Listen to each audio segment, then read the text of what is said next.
floor. Just now, we take you to the chamber. Good afternoon. Honorable members of parliament, Madam Speaker. Yeah.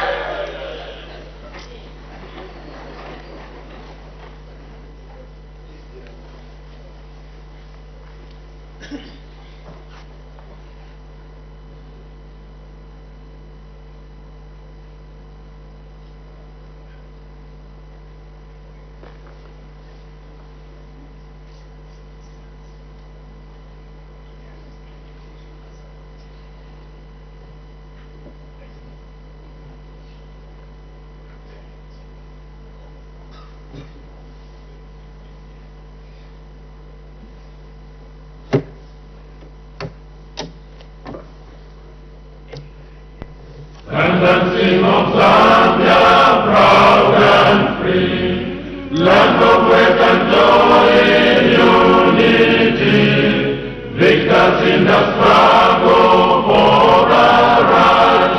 We want freedom's fight, oh, one, strong and free. Africa is our own motherland, fashioned with and blessed by those who blend.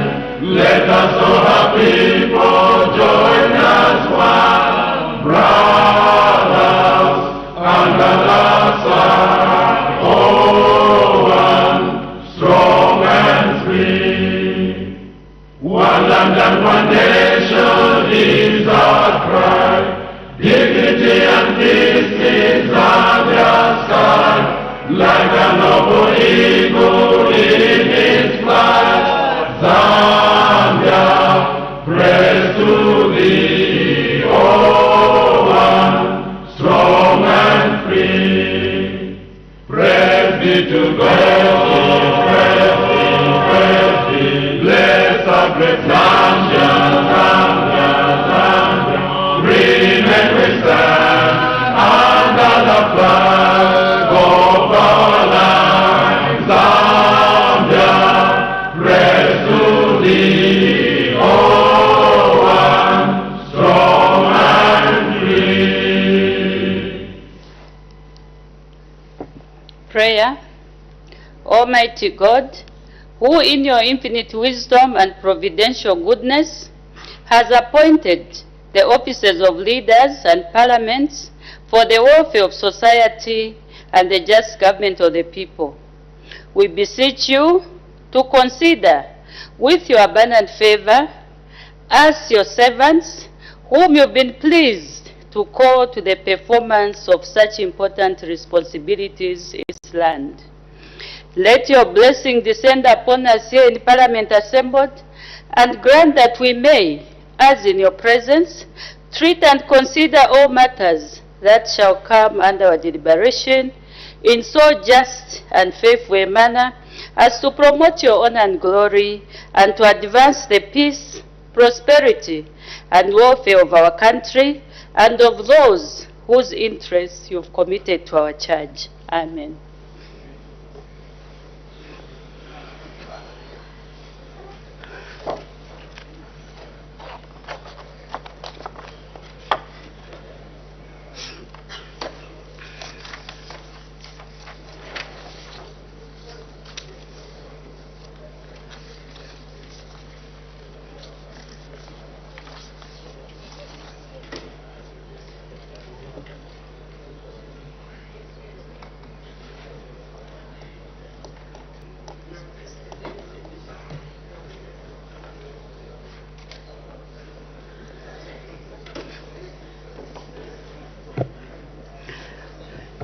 Order, honorable members. I have two announcements to make. Honorable member, I wish to recognize the presence in the public gallery of pupils and teachers from Lake Road PTA School in Lusaka District.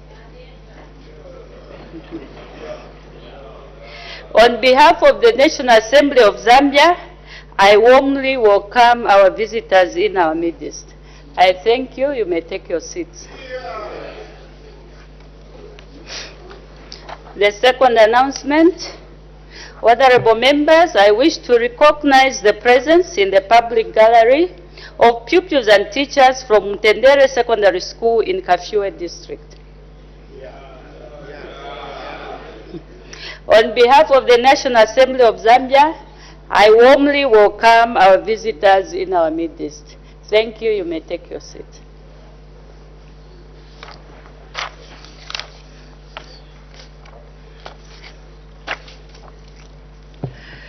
We make progress. Urgent matters without notice. The Honorable Member for Isoka. Thank you, Madam Speaker. Madam Speaker, my urgent matter without notice goes to the Minister of Infrastructure.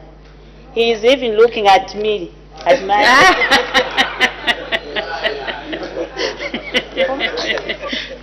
You may continue, Honorable Member. Madam Speaker, the Honorable Minister for Infrastructure last time, he stood on the floor in this August House, telling the nation that RDA has been funded to construct Isoka Mbesuma Kasama Road. Alas, up to this time, Madam Speaker, nothing has been done. There have been accidents. Students can't go there. They can't pass through that road because the bridge is not constructed. Madam Speaker, through you to Honorable Minister. Honorable Minister, what is your take? What are you going to tell the nation concerning the construction of Isoka Mbesuma Kasama Road? Isoka people want to hear from you and Zambia at large. I submit, Madam Speaker. Thank you so much, Honorable Member for Isoka. Since that matter was already brought to the floor of the House, and an assurance was given by the Honorable Minister, I think what now must happen is a follow-up with the Minister. You just have to find another platform of how you can make that follow-up, since an assurance was already given on the floor of this House.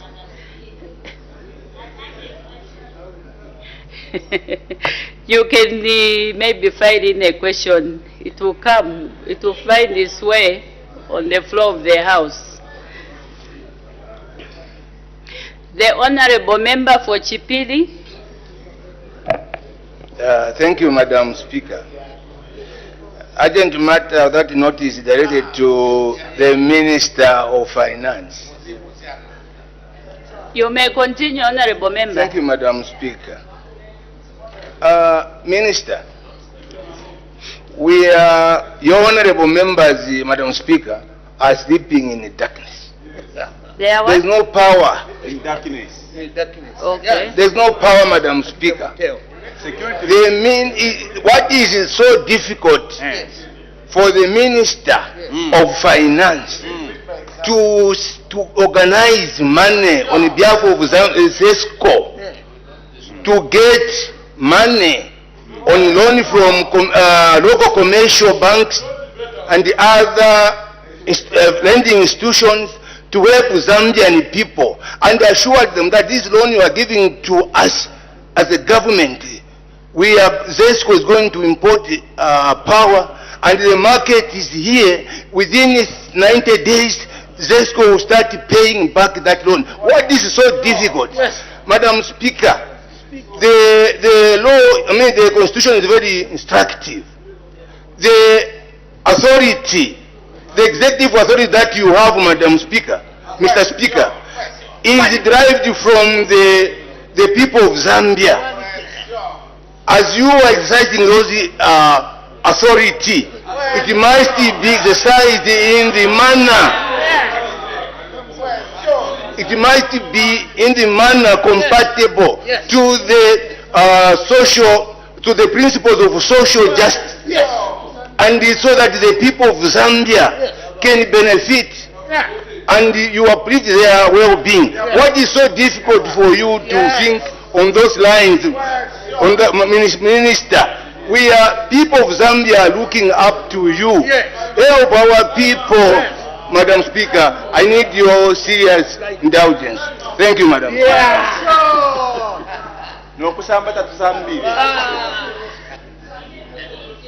The Honorable Member for Chipili, please next time don't debate your matter, your agent matter without notice.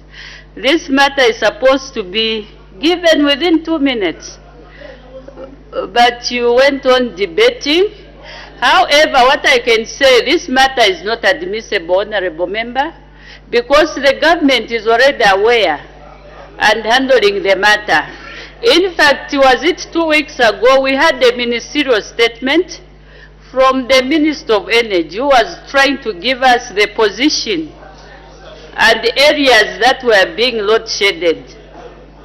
So if the Honorable Member is not satisfied, you can find another platform, Honorable Member, if you've got a specific concern. Otherwise, this matter, the government is already aware about it and they are handling it. The Honorable Member for Shangombo. Thank you, Madam Speaker. Madam Speaker, government introduced a very good program of cash for work in order to alleviate poverty in our rural areas. Today, as I'm speaking, the council offices in Shangombo are surrounded and council officers are locked in their offices, and we are scared from the video that I've just seen that we might lose lives because of the way people are reacting. Now, I want to find out from the Minister of Local Government and Minister of Finance whether one of them and the local council, whoever is trying to decampaign government by not giving people the money that they worked for, because the situation currently, as I'm speaking, police have moved in to try and control the situation. We might end up losing life today. Thank you, Madam Speaker. The Honorable Member for Shangombo, what is the actual problem? Is it the lack of money to pay the people, or? Thank you, Madam Speaker. People have not been paid for the past 2 months. Thank you. So council are not giving people the information, are not giving them the money. Thank you. I'll ask the Minister of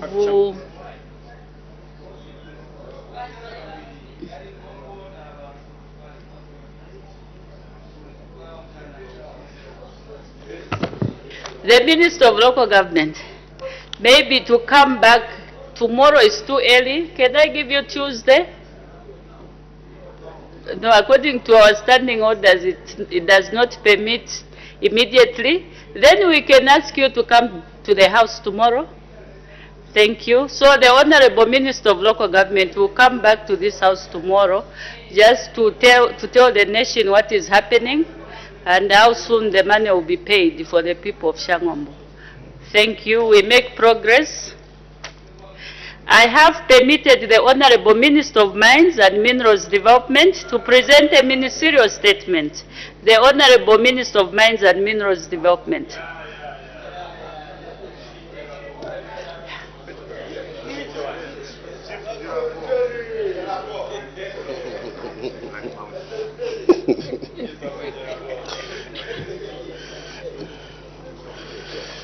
Thank you very much, Madam Speaker, for giving me an opportunity to give or render a ministerial statement on the latest developments in the mining sector. Madam Speaker, the mining industry in Zambia has continued to play a central role in bolstering the country's socio-economic development. This is evidenced by the sector's contribution to the country, which include the gross domestic product and foreign exchange earnings. Madam Speaker, the mining sector in Zambia is undergoing a significant transformation driven by a series of policy reforms, strategic investments, and exploration activities. This is aimed at harnessing the country's vast mineral resource endowments. These efforts are a clear testament of government's commitment to reinvigorating the sector and ensuring that it continues to play a pivotal role in fostering economic prosperity.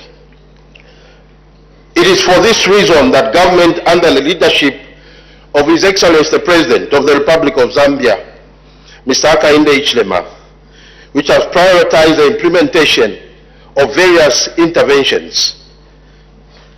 Number one, mining sector investments. Recapitalization of Mopani copper mines. Madam Speaker, following the unveiling of International Resource Holdings as a strategic partner for Mopani copper mines, IRH has recapitalized the mine by investing about $1.1 billion and settled the Mopani debt, which was owing to suppliers and contractors. So far, Madam Speaker, Mopani has made very significant improvements, such as emerging as the country's first technologically advanced underground mine and increasing employment opportunities from 10,765 employees to the current 12,684 employees as of October. Madam Speaker, what is going on at Mopani today, because of the enhanced technology, we are able for the first time in the history of the Zambian mines to make a core underground, 2 meters under the earth. And we did that 2 days ago, and those applications will be on the President's phone, my phone, and everybody else to be able to check in real time what is happening at Mopani.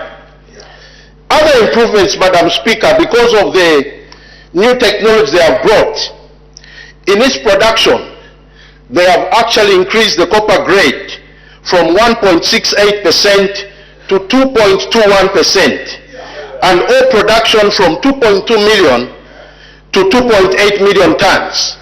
Madam Speaker, this is leading to the vision of President Hakainde Hichilema and the UPND government of production of copper of 3 million tons per year.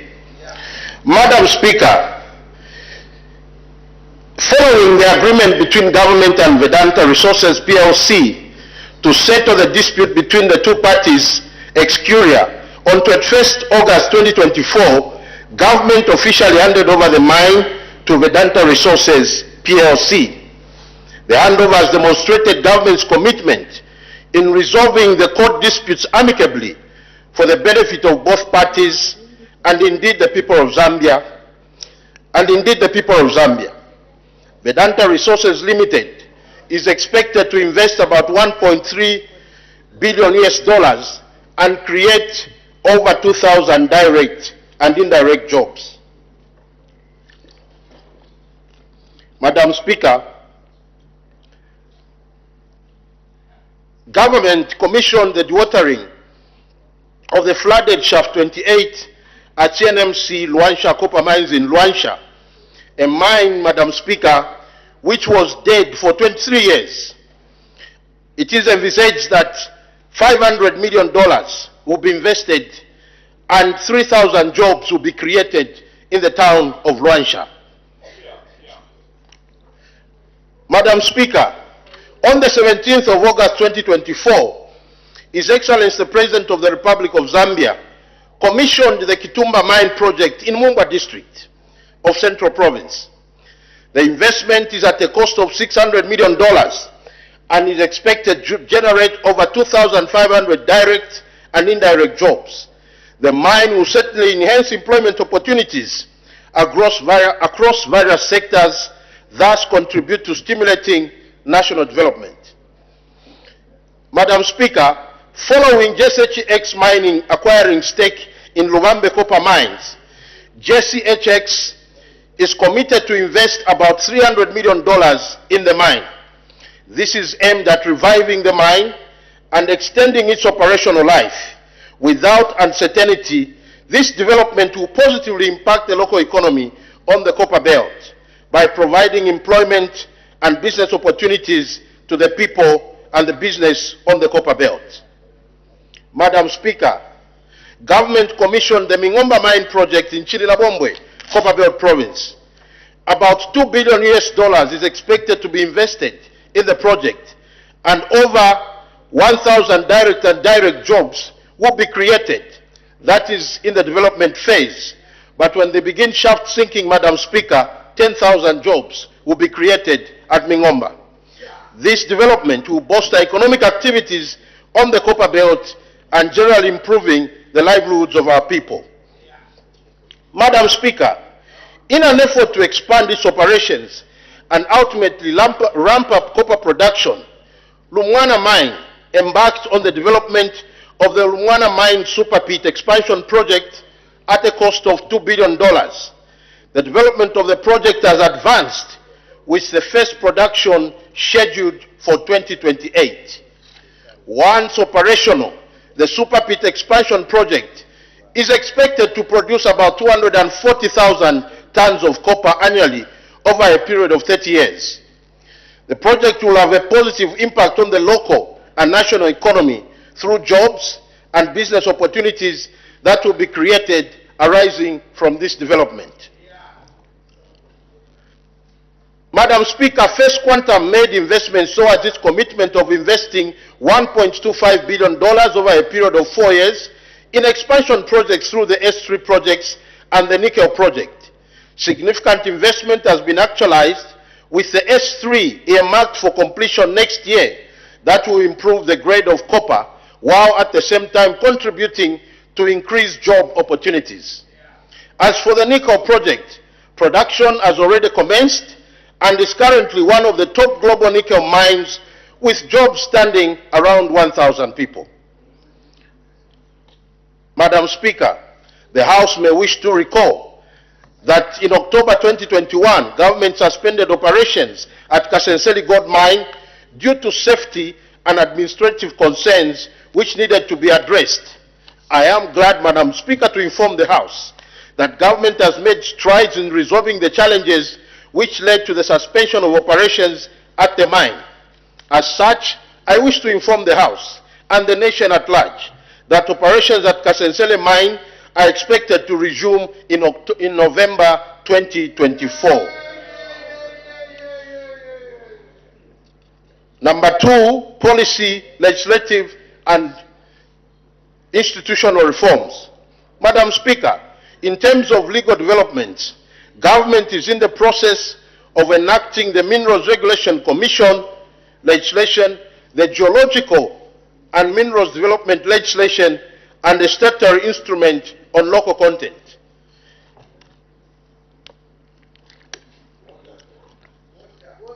Indeed, indeed. Government, Madam Speaker, embarked on the process of establishing the Minerals Regulation Commission aimed at transforming the regulatory functions of the ministry to the Commission, while the ministry will be handling policy-related matters. The Commission will have a presence in all the mining areas of the country, thus enhancing the regulation of the mining industry further. It is expected, Madam Speaker, to increase revenue generation for the national treasury and ultimately contribute to national development. The Minerals Regulation Commission legal framework is undergoing parliamentary process. Geological and Minerals Development. The Geological and Minerals Development legal framework, among others, seeks to provide for geological survey, mapping and exploration activities, and the establishment of the Artisanal and Small-Scale Mining Fund. The legal framework is yet to be presented in Parliament. Madam Speaker, government has developed draft local content regulations for the mining sector, which seeks to enhance the participation of Zambians across the mining value chain. This will be undertaken by ensuring that mining firms reserve specific percentage of contracts to be awarded to Zambian contractors and suppliers.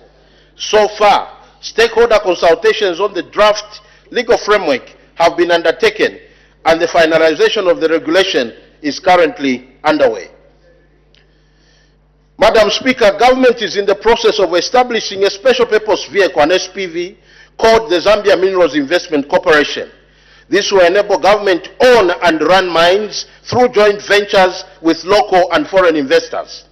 facilitating and ensuring value addition, appreciation, as well as guaranteeing benefits for the people of Zambia. Madam Speaker, under this aspect of ongoing sector strategies and programs, the following are being undertaken. Number one, formalization of artisanal and small-scale miners. Government has been making strides in ensuring that the artisanal and small-scale miner subsector is reorganized. Among the interventions undertaken include the formation of mining cooperatives across various parts of the country where illegal mining and trading activities have been taking place. In addition, the ministry has undertaken capacity building programs for the miners in basic mining methods, skills, health, safety, and environment. So far, a total of 514 artisanal and small-scale licenses have been issued, and out of these, 333 are gold mining licenses, while 181 are non-gold mining licenses for minerals such as manganese and copper. Madam Speaker, in an effort to curb illegal gold mining and trading activities, government through the Ministry of Mines and Minerals Development is constructing gold marketing centers in areas with significant gold mining activities. The construction of the two centers has so far commenced in Mumbwa and Rufunsa districts. The centers are expected to be completed by end of 2024. To support the operationalization of the centers, government has also procured various equipment to enhance the operations at the centers. Government has also appointed Zambia Gold Company Limited as a gold aggregator to be buying gold from the formalized gold mining cooperatives. The company is in the process of setting camp in Rufunsa and Mumba district before the end of 2024. Madam Speaker, other developments in the sector include the launch of the countrywide high-resolution aerial geophysical survey. On 14th August 2024, His Excellency the President of the Republic of Zambia, Mr. Hakainde Hichilema, launched a countrywide high-resolution aerial geophysical survey. The survey will support new and ongoing mineral resource exploration and development projects by unlocking investment in the mining sector through the generation of reliable and up-to-date geological information. Geological information generated will also be key in actualizing the attainment of the 3 million tons of copper production by 2031 and the exploitation of critical minerals in light of the green energy transition. The initial target areas for survey is Western and Northwestern Province, after which the survey will be extended to other provinces. Preliminary geological data for the areas flown so far has been obtained. The areas include Chavuma, Zambezi, Lukulu, and Kalabo districts. Government, Madam Speaker, through the Ministry of Mines and Minerals Development, signed an MOU with Ivanhoe Mining Limited on the and production of copper. Ivanhoe is a Canadian leading diversified mining company focused on discovering, developing, and producing the critical resources essential for low carbon future.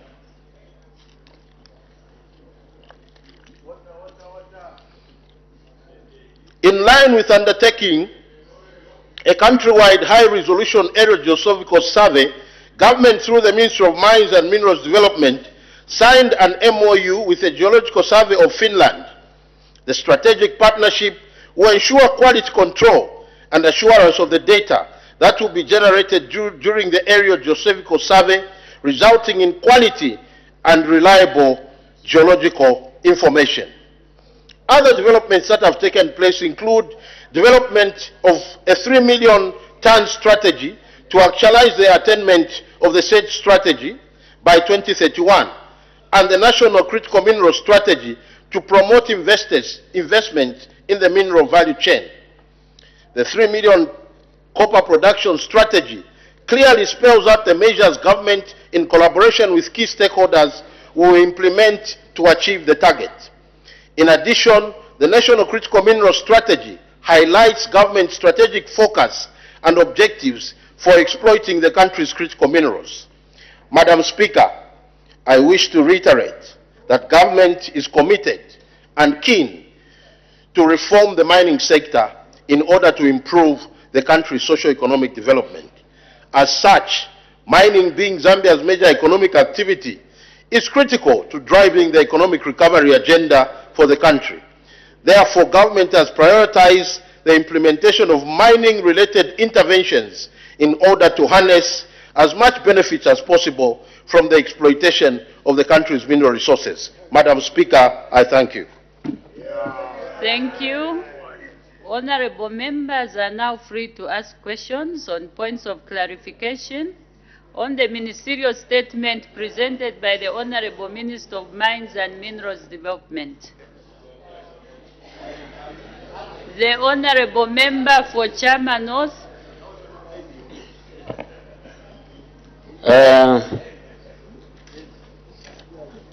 Thank you.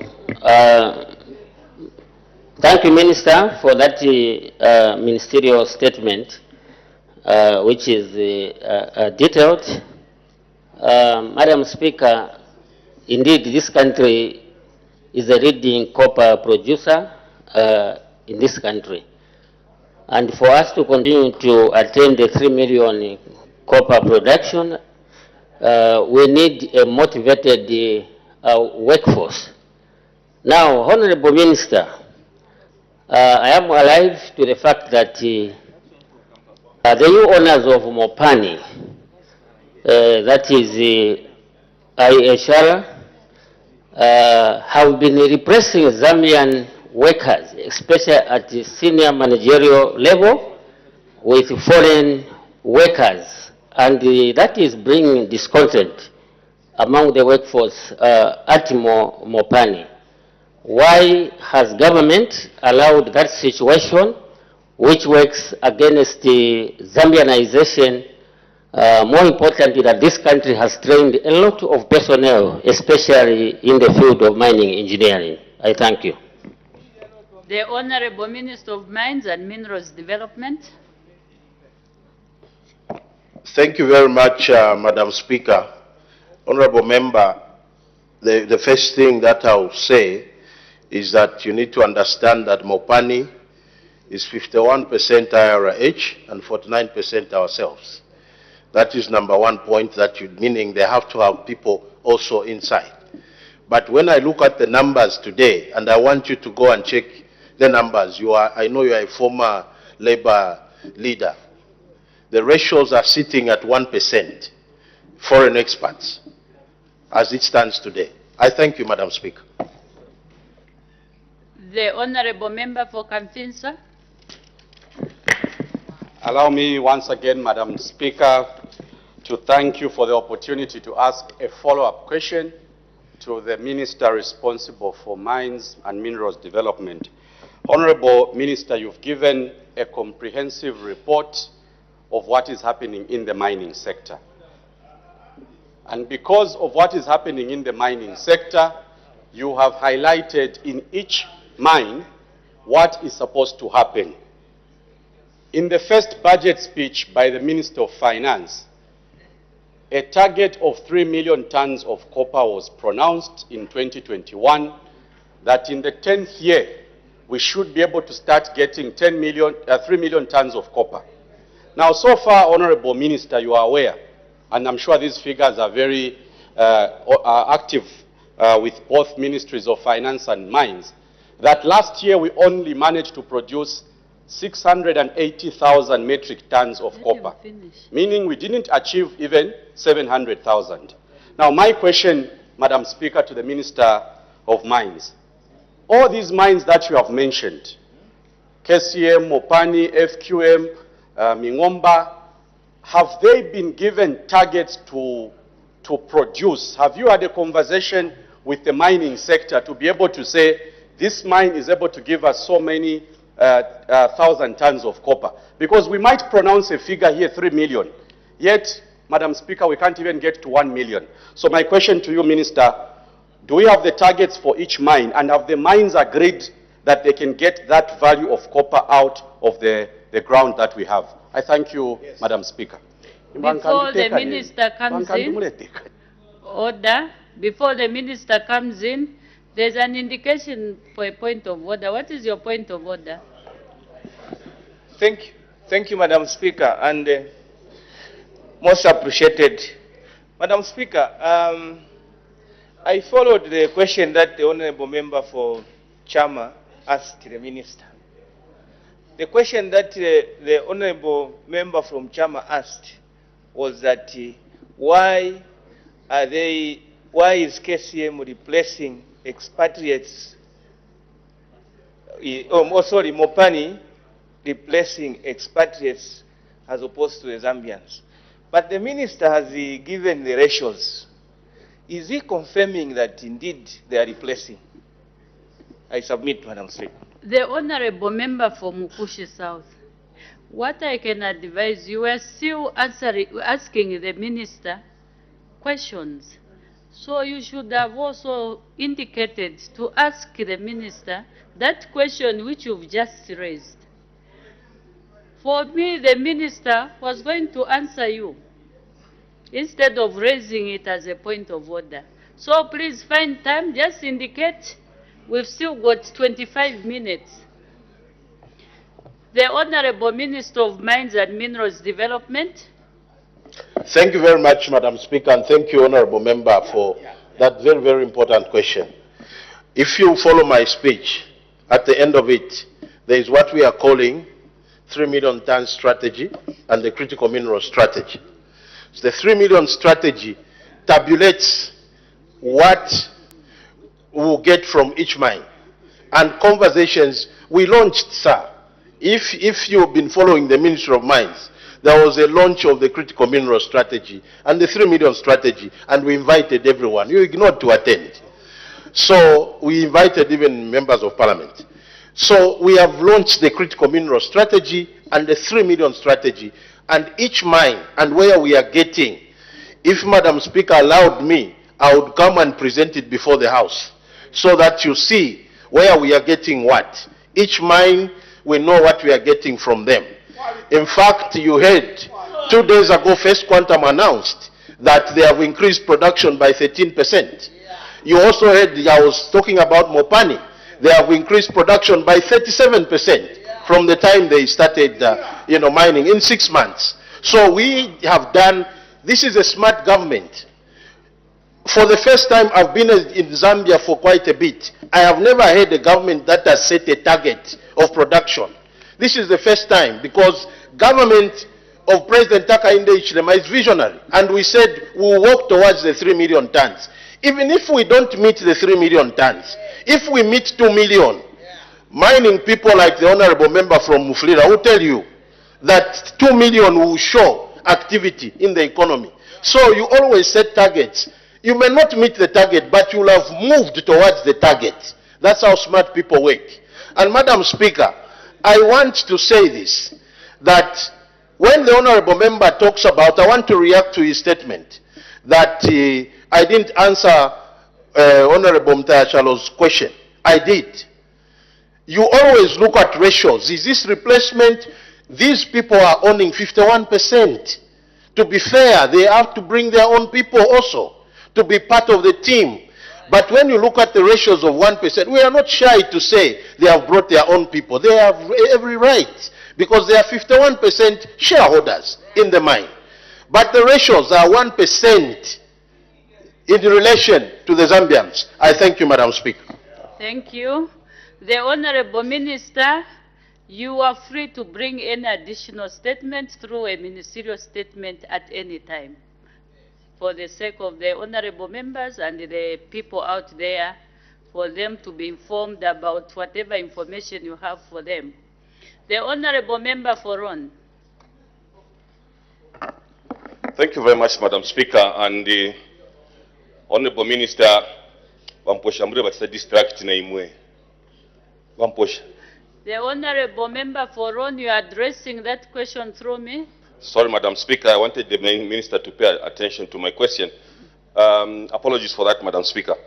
Honorable Minister, your statement has been quite covering in terms of the mining activities in in Zambia.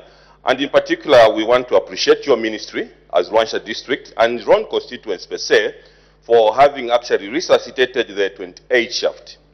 My question, Honorable Minister, is as we are celebrating in Luansha that mining activities will now start running at 28 shaft, are you able to tell the people of Ron constituency how much copper ore is sitting at 28 shaft, and for how long are we going to run the mines in terms of years, as you alluded to some other mining companies? I thank you, Madam Speaker.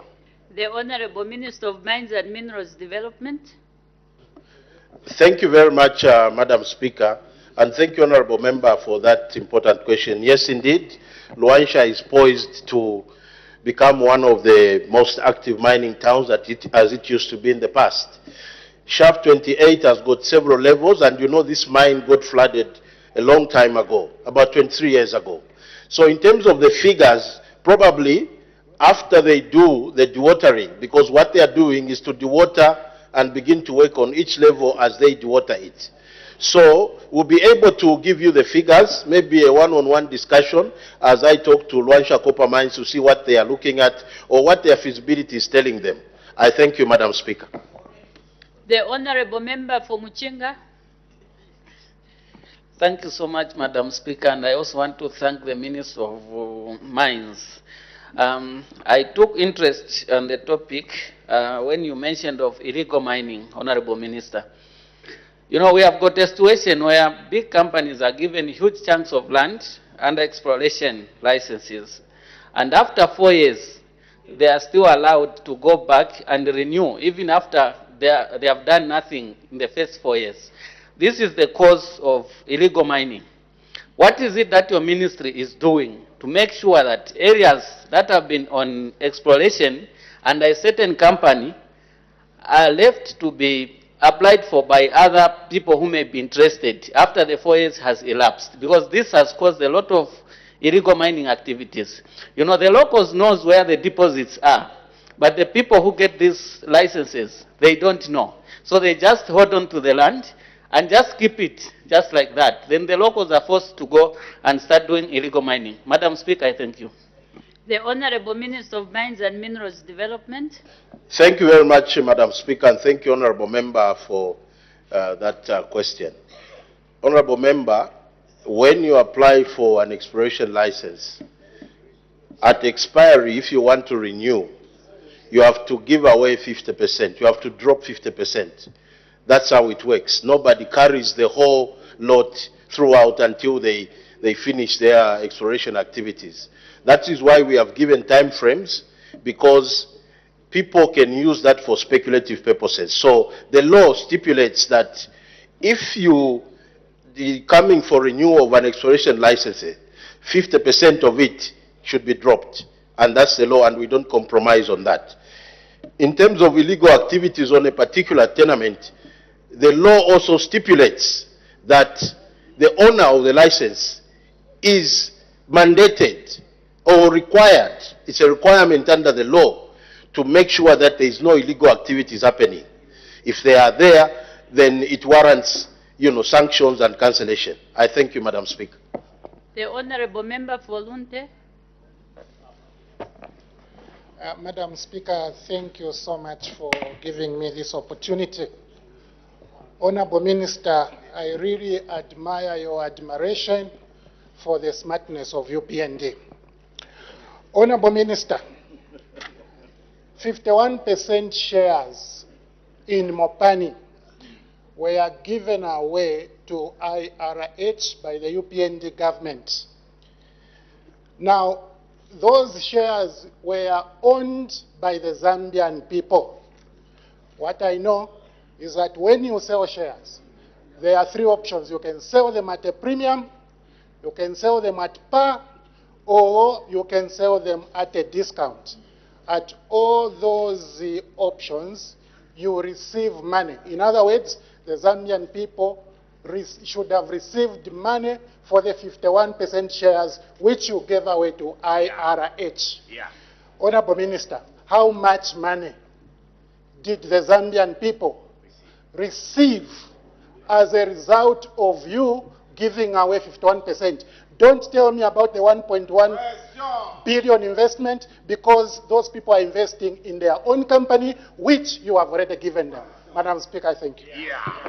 The Honorable Minister of Mines and Minerals Development. Madam Speaker, thank you very much. This question came on the floor of the House, and it was extensively dealt with. But I'll say this.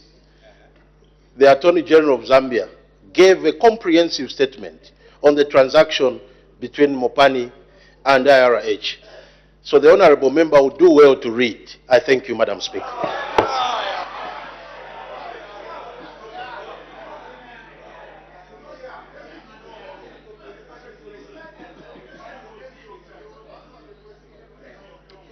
Order, Honorable Member. You may take your seat unless if you want to. Have you got a point of order? Honorable members, from the way I've looked at this situation, maybe sometimes it's the way we ask the question. But the Honorable Minister, as he takes in the next question, please try to answer the question for the Honorable Member. You can actually summarize the answer. I know you told him to go and read, but I think there can be one or two statements that you can summarize and inform the House and the people out there. So, Honorable Minister, as you take the next question, please just attend to that matter, that question by the Honorable Member for Lunte. The Honorable Member for Kabwata. Thank you, Madam Speaker. Honorable Minister, I would have also loved if you could have shed more light on Kalengwa mine. But however, my substantive question is, I understand the aerial survey that is being done. It will actually benefit Zambia a lot. But I wanted you to amplify the benefits to a common person in Chawama, Jack, Chipulukusu, and those who are in the rural areas. Because most of them are just seeing these aeroplanes flying around. But I want you to amplify the benefits of the aerial survey to a local person. The Honorable Minister of Mines and Minerals Development. I thank you very much, Madam Speaker, and thank you, Honorable Member, for that very, very important question. I want to also just talk a little about the mine you mentioned, Kalengwa. We are going to open it this coming November. I think His Excellency the President announced the country. As we do Kasenseli, we are also going to do Kalengwa. I know the Honorable Member is very happy about that. Madam Speaker, when we did the 3 million tons strategy and also the vision of 3 million tons, we looked at various ways in which we are going to reach that target, one of which was mineral mapping. So we had to engage, a company called Excalibur to do high-resolution geophysical survey for the whole country. This will now tell us what Zambia is sitting on rather than planning without knowing what you have. In fact, the kind of technology that we are using, or that Excalibur is using, is going to further do some economic calculations so that they tell us the economic value of the particular tenements that they are going to be discovering. Which means that when we are negotiating, we'll be negotiating from the position of knowledge and strength, because we'll have known what the whole country is sitting on in terms of mineral value. I thank you, Madam Speaker. Okay. And maybe the request that I had made for the other Honorable Member for Lunte.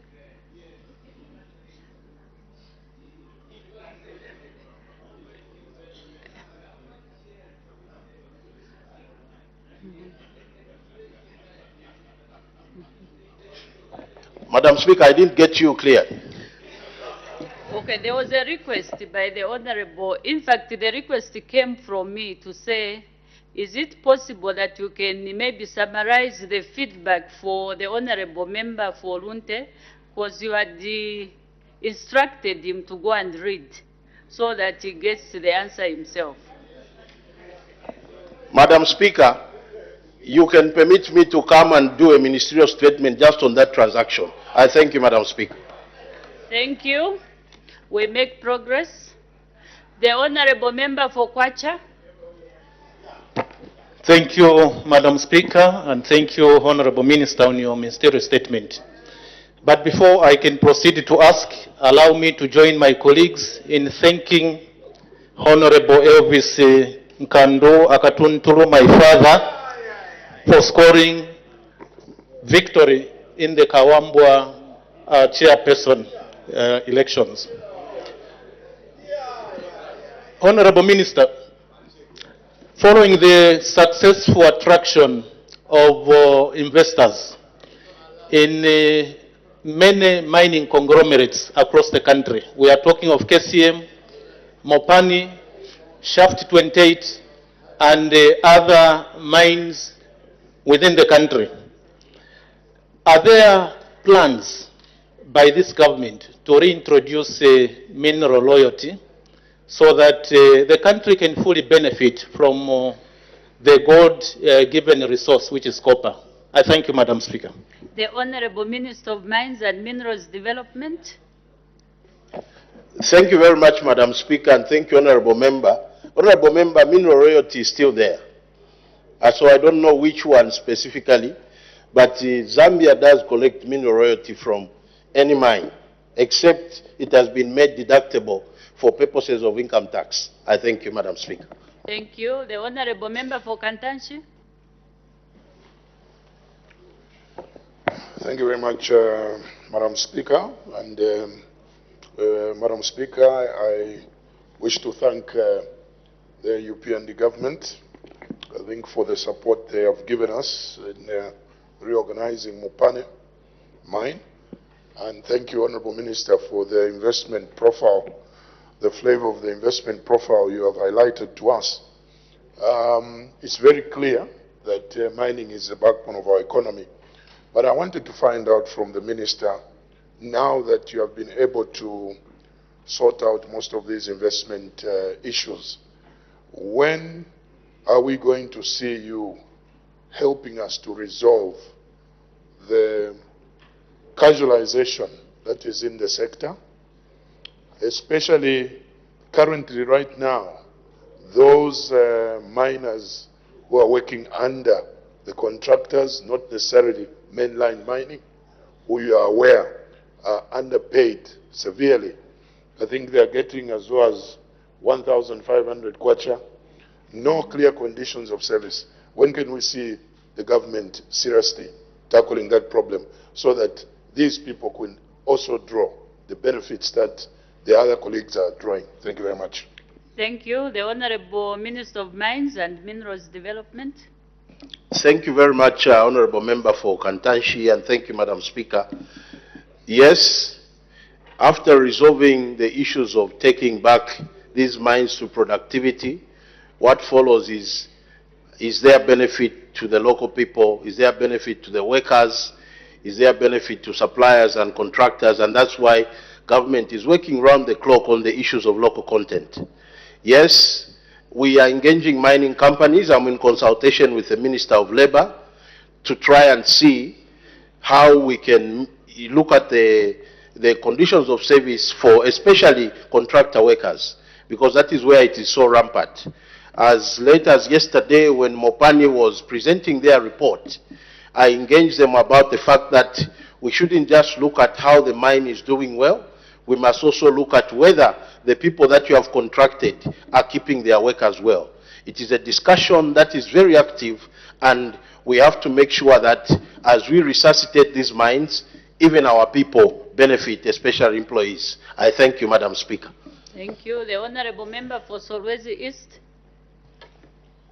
Thank you very much, Madam Speaker. Minister, in your statement, you stated about the mining-related interventions in order to harness the benefits from the mineral resources for this country.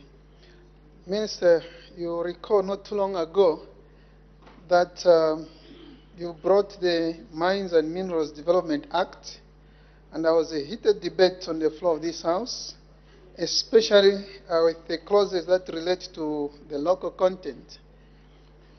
Minister, if the local people, the local Zambians have to benefit from the mineral resources of this country.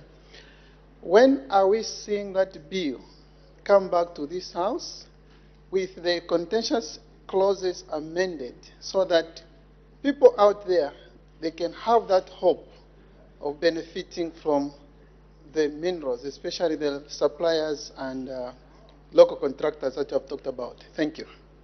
The Honorable Minister of Mines and Minerals Development.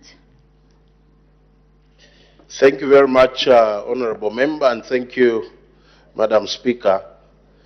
If you followed my speech, I had said the local content regulations are very advanced, and we've actually reached almost finality so that we do an SI. Also, the Geological Survey Bill, which is, housing the local content, is also coming to this House during this sitting. So I think that your matters, Honorable Member, will be dealt with as these bills come during this sitting. I thank you, Madam Speaker. Thank you. The Honorable Member for Nkana. Honorable Minister of Mines, thank you for that elaborate statement. My question goes to, or is in relation to the equity partner at Mopani. And I'd like to appeal to you that we replace IRH with Delta. Because between you and me, we know that the equity partner is not IRH, but Delta.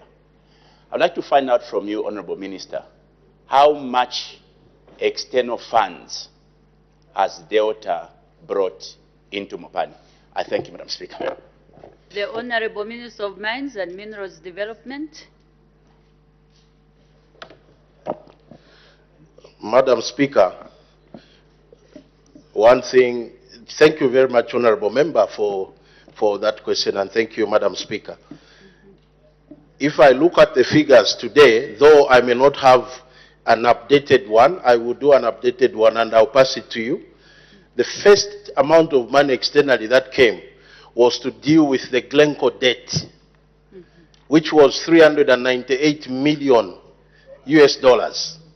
That was brought and was paid to Glencore. That is the first external amount of money that has come. Secondly, Madam Speaker, payment of suppliers and contractors. They brought in, I think, around and contractors for Mopani. So far, figures I know that are now flowing into Mopani, they are well above $500 million, which they've brought into Mopani. I thank you, Madam Speaker. Thank you. The Honorable Member for Mwinilunga.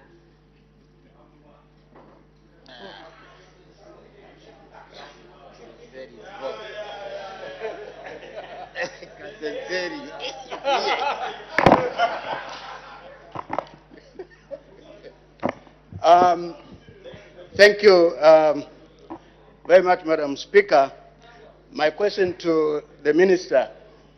First of all, thank you very much for the elaborate statement, which has made the people of Mwinilunga in particular very happy. How many cooperative licenses are you going to give to the people who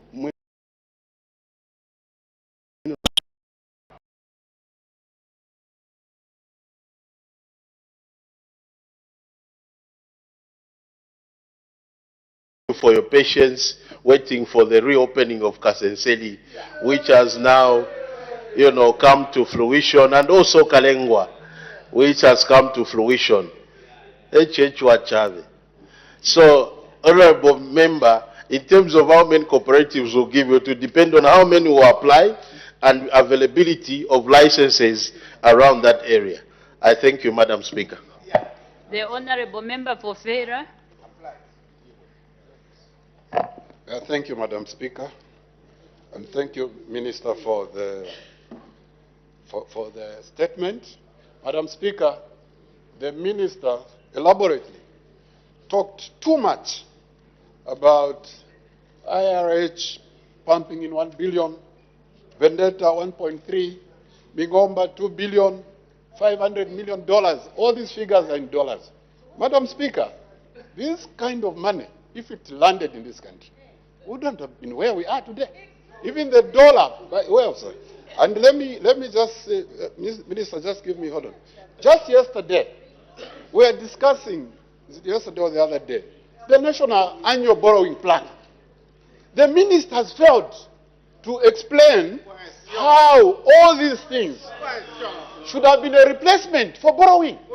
That's what we would have expected. Honorable Member for Farrer, what is your question Madam for the, Speaker, for my the question, ministerial I take a statement presented today? Thank you, Madam. I'm only linking the statement to the problems of this country, particularly debt.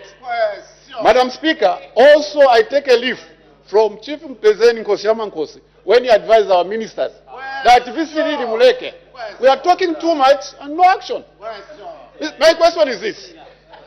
Minister, with all this, can you in simple terms tell us how much you've already been, the issue of tax has been alluded to. Can you tell us how you are going to use this instead of bringing annual borrowing plans? And we are tired of talking. Thank you. The Honorable Minister of Mines and Minerals Development. Madam Speaker, thank you very much, and I thank the honorable member, but I also sympathize with him. Madam Speaker, there is news going around Zambia that there is a big refrigerator that is coming to consumption. It has become a wonder as it is moving. That is the investment when we say these billions, that's what we talk about. When we were doing the super pit, Madam Speaker, there were two huge machines when we were launching the super pit. That is investment. First you invest, then you eat. The problem, maybe we are coming from Mubomba Mwibala, Alia Mwibala. Because our focus, Madam Speaker, is first to invest. So these billions we are talking about, when you are sinking a shaft from Bingomba, just the shaft sinking alone will chew over $500 million, just sinking a shaft. So these are the monies we talk about. So when you hear Honorable Msokotwane talking about investment, it is the money first that we use to buy equipment, to pay workers, to do mine development, until we begin to produce. Because the minerals that we are endowed with, they require that we develop the mines and have access to the mineral. So for you to have access, you invest that money. That's what happens. So when you invest, when you mine, you go and sell. Now the profits will come. Honorable Msokotwane will get taxes. Zambia will, suppliers and contractors will be part of Mopani, KCM. That's the way it works.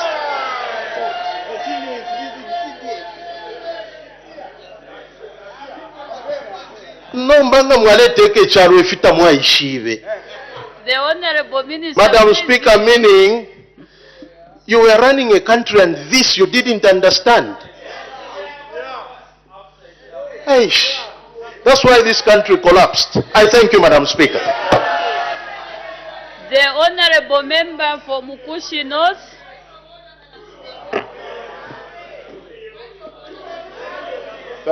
Thank you very much. The Honorable Member for Chiengi. Please, once you indicate, when you indicate once, I'm able to get you. You don't need to repeat the same statements or the same words over and over. What is your point of order? Thank you so much, Madam Speaker. I'm enjoying the preaching in this House. And, Madam Speaker, I rise on the very important point of order. As you can see, I'm not in the ruling party.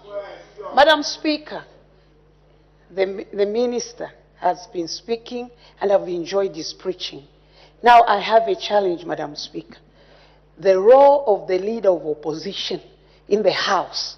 Madam Speaker, is the leader of opposition and whosoever is the whip, are they in order not to do their role in the House? That bench is always blank. It's empty. I need your serious indulgence, because the role of the leader of opposition in this House, according to the standing order, I think it's 204, Madam Speaker. The role of the leader of opposition is very important in this House. That's why you see this side, they are doing whatever they are doing because there's no leader.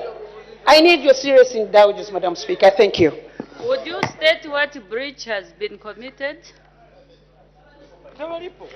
Madam Speaker, is what do you call this? It's standing order 01.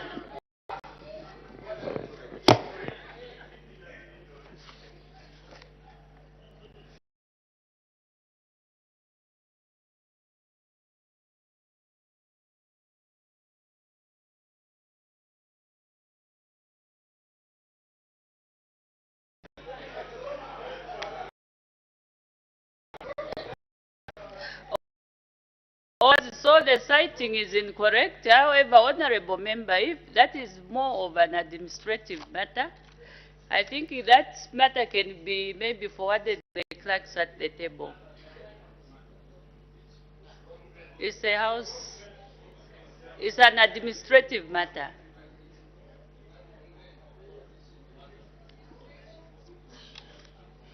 We've got the PF whip was here, and the government chief whip is there. No, the government chief whip is there, so you can liaise with him. If there is something that is not going on well, he's there. The Honorable Member for Mukushi North.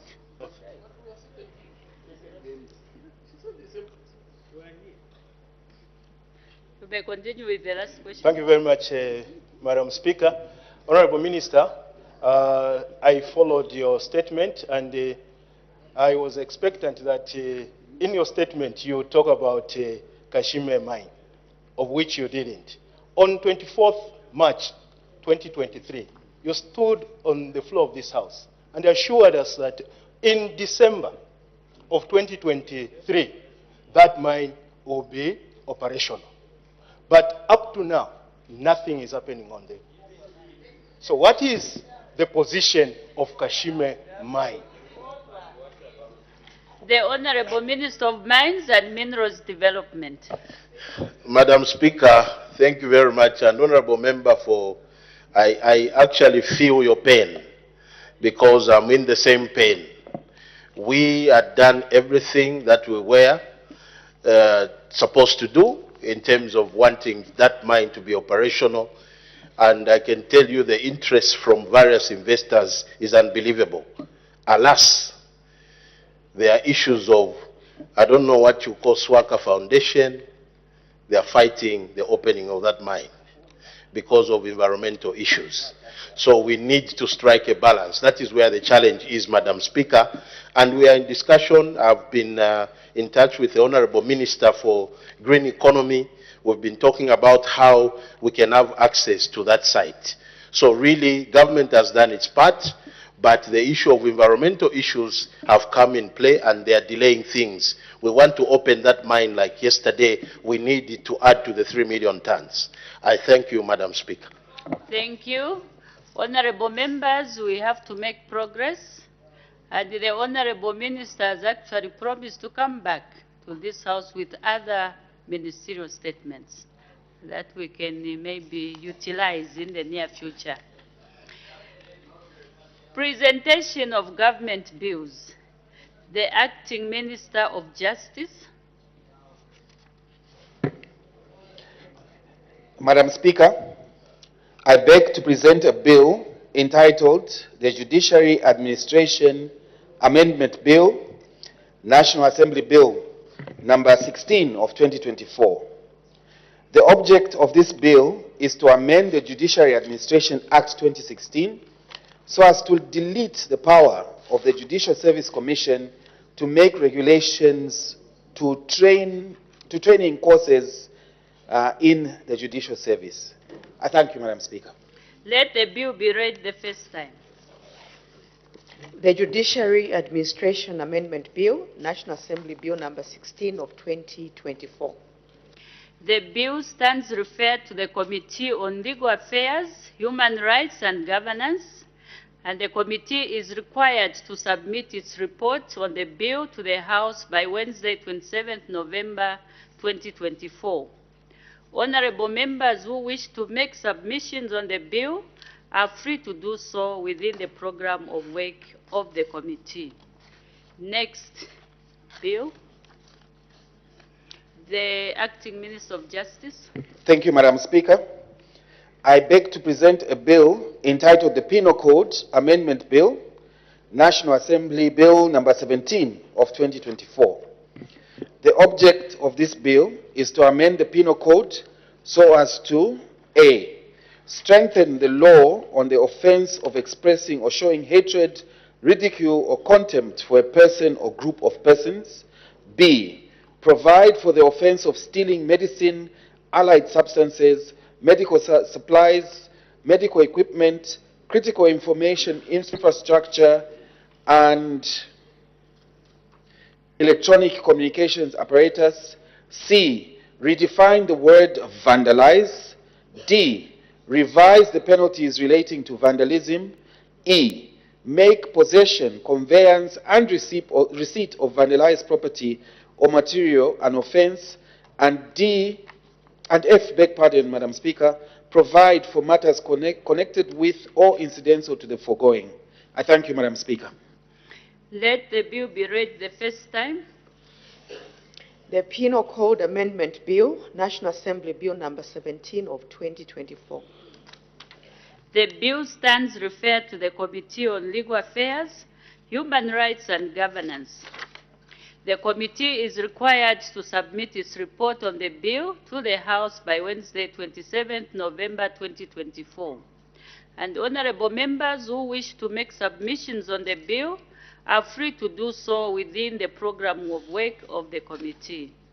Next, the Honorable Minister of Green Economy and Environment. Thank you, Madam Speaker. Madam Speaker, I beg to present a bill entitled the Green Economy and Climate Change Bill, National Assembly Bill number 18 of 2024.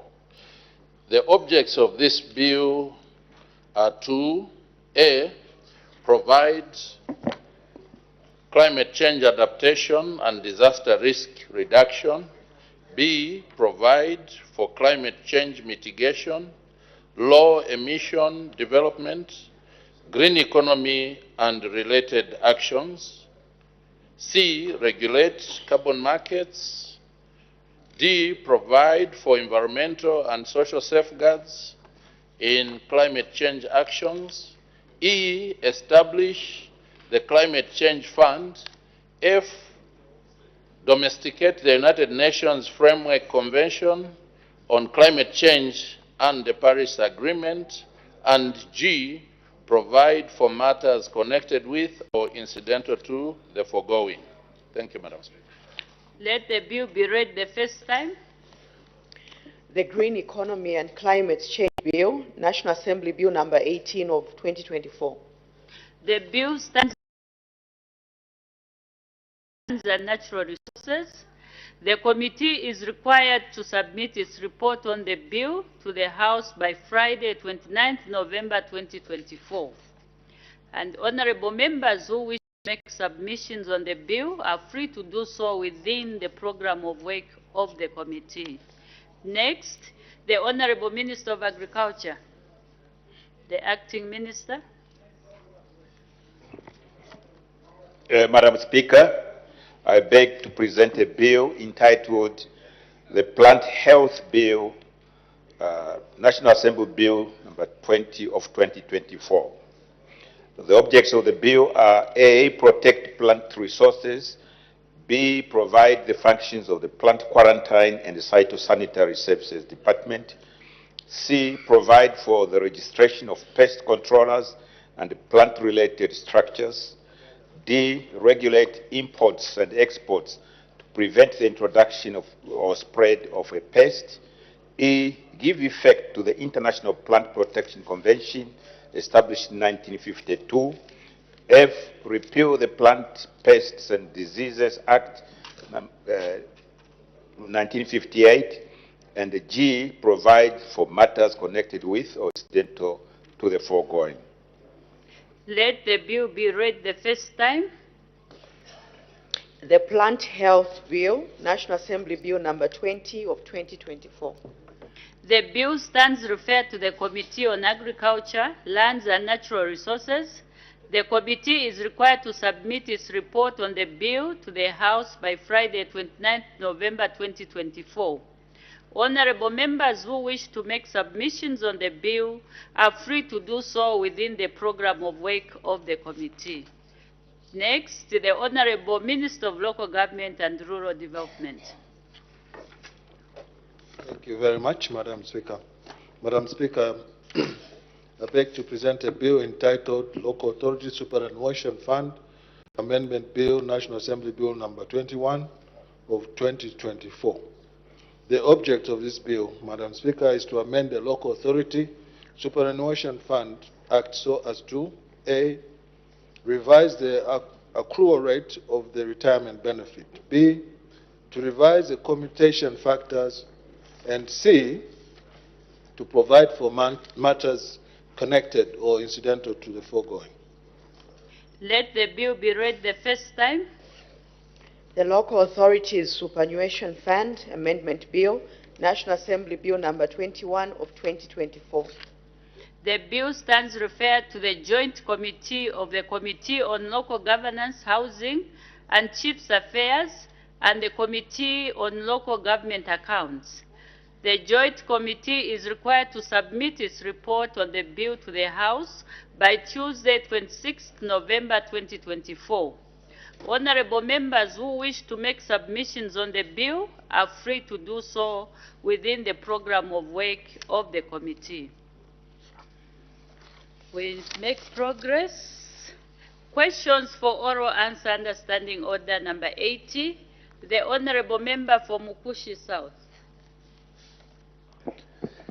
Thank you, Madam Speaker, and I wish to most sincerely appreciate for your facilitation of this question. Question number 73. The Honorable Minister of Infrastructure, Housing and Urban Development. Thank you, Madam Speaker. The Honorable Member from Mukushi South, Honorable Chisopa, is asking the Minister of Infrastructure, Housing and Urban Development the following two questions. A, when the construction of the old Mukushi Bridge in Mukushi South Parliamentary constituency will be completed, and B, what the cause of the delay in completing the project is. The answer is as follows, Madam Speaker. The construction of the old Mukushi Bridge in Mukushi South Parliamentary constituency will be completed once outsourced Berry Bridge components are delivered to site. And B, the delay was due to missing of some Berry Bridge components which are critical in bridge construction. However, the Road Development Agency has since sourced the missing components from outside the country. Madam Speaker, I thank you. Supplementary questions. The Honorable Member for Mukushi South. Thank you so much, Madam Speaker. Honorable Minister, this bridge, you funded it in 3 years ago. And I've been in touch with both the CEO that has been fired, even the CEO, the current CEO. I've been in touch with Mr. in charge of the regions. I've been in touch with Mr. Chama in charge of Central Province for the bridges. And the issue of outsourcing has been on the table for the past 1 year or 2 years plus. Honorable Minister, when exactly are you going to ensure that these key components, Madam Speaker, everything is there. It's just the keys, the locks, the pins, everything is there. And now we have reached at a stage where we have started losing lives. And the children are using the same, they are supposed to be using the same bridge Farmers, right now as we speak, Madam Speaker, they are not able to cross just after that accident. They have to use ox cart, cross the fertilizer on their heads, and then transport. So Madam Speaker, with your indulgence, Honorable Minister, how best can you ensure that this bridge is dealt with in the urgency it is required? And that is the more reason why we had to use force account. It was because it was an urgent bridge. I submit, Madam Speaker. Thank you. The Honorable Minister of Infrastructure, Housing and Urban Development. Madam Speaker, I thank the Honorable Member for Mukushi South for the follow-up question. First of all, the mentioning of 3 years has certain connotations because this new Dawn government came in 3 years ago. But let me make it very clear that the Mukushi Bridge, which is located in Luano district, collapsed in August 2019 due to heavy vehicles using the bridge. Construction of the new bridge is being undertaken, now to answer his question, is being undertaken by the Road Development Agency using force account, as he has mentioned it himself. The works are estimated to cost about 7.12 million kwacha. So far, overall progress is 71%. And as I said, the works commenced in 2019, but stalled in 2021 due to lack of funding. And in December 2022, a figure of 4.6 million kwacha was released for completion of the works. Some belly bridge components, which is what he's probably referring to, were outsourced from China in September 2024, and they will be delivered in November, which is tomorrow. November starts, November 2024. The works will resume once these components have been delivered. Madam Speaker, I do not think that you can make it any more clearer than I've done. Government is concerned with the state of this bridge, and every measure is being taken to ensure that work on it is completed. Thank you, Madam Speaker. Thank you. The Honorable Member for Mukushi South.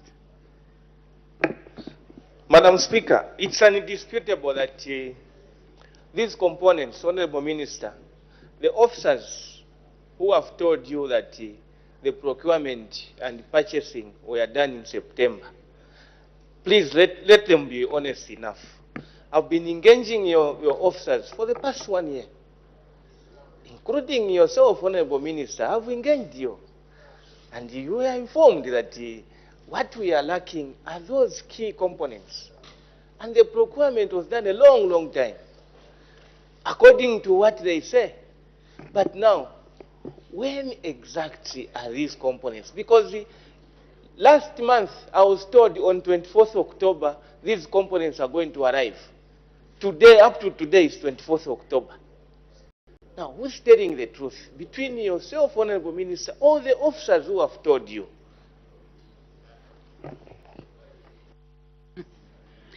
The Honorable Minister of Infrastructure, Housing and Urban Development.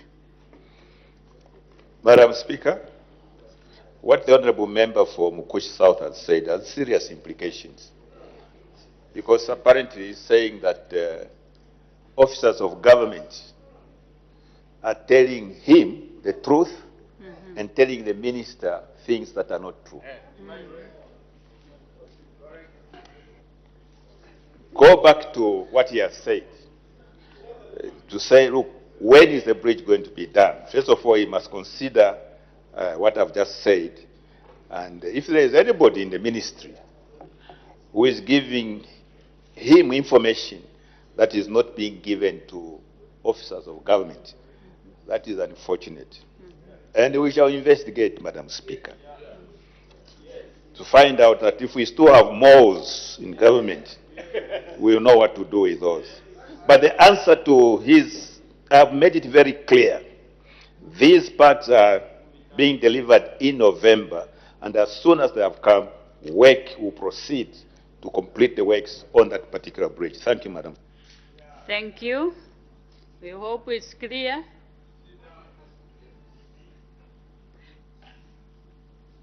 You have a point of order? Madam Speaker, my point of order is pursuant on 71. Madam Speaker, the minister, when I engaged him, he referred me to officers to be following up with the CEO. And when the CEO resigned, I had to follow up and start finding the people in charge of the bridges. Today, Madam Speaker, he wants to start bringing in issues of malls, when he himself told me to follow up with the officers. Is he in order, Madam Speaker, to start threatening that the accusation of the Honourable Member of Parliament have serious implications? Is he in order? When I'm trying to get credit from him, I seek your serious, Madam Speaker. Honorable Member for Mukushi South, I think here there's just one issue which you brought out yourself. You said the officers informed you. Now you gave this question to the ministry, and the minister has come back to the House with a response, and that response is for the House and for the people out there.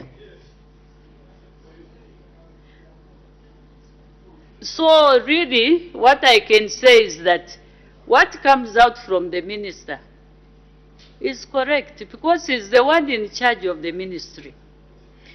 If there's somebody that you consulted within the ministry who didn't give you accurate information, this is the right time that the minister has come to this House, to face this House, and the people out there to give the true information. So we don't know what the minister, I think those are his ways of working, whether he's going to investigate further to what you are saying, because he does not believe in what some of the officers have told you. He has the answer which he has brought to this House. How he is going to handle those informers is up to the ministry. We have no control. We make progress. The next question is the Honorable Member for Kalabo Central. Thank you, Madam Speaker. Question number 74. The Honorable Minister of Education. Thank you, Madam Speaker.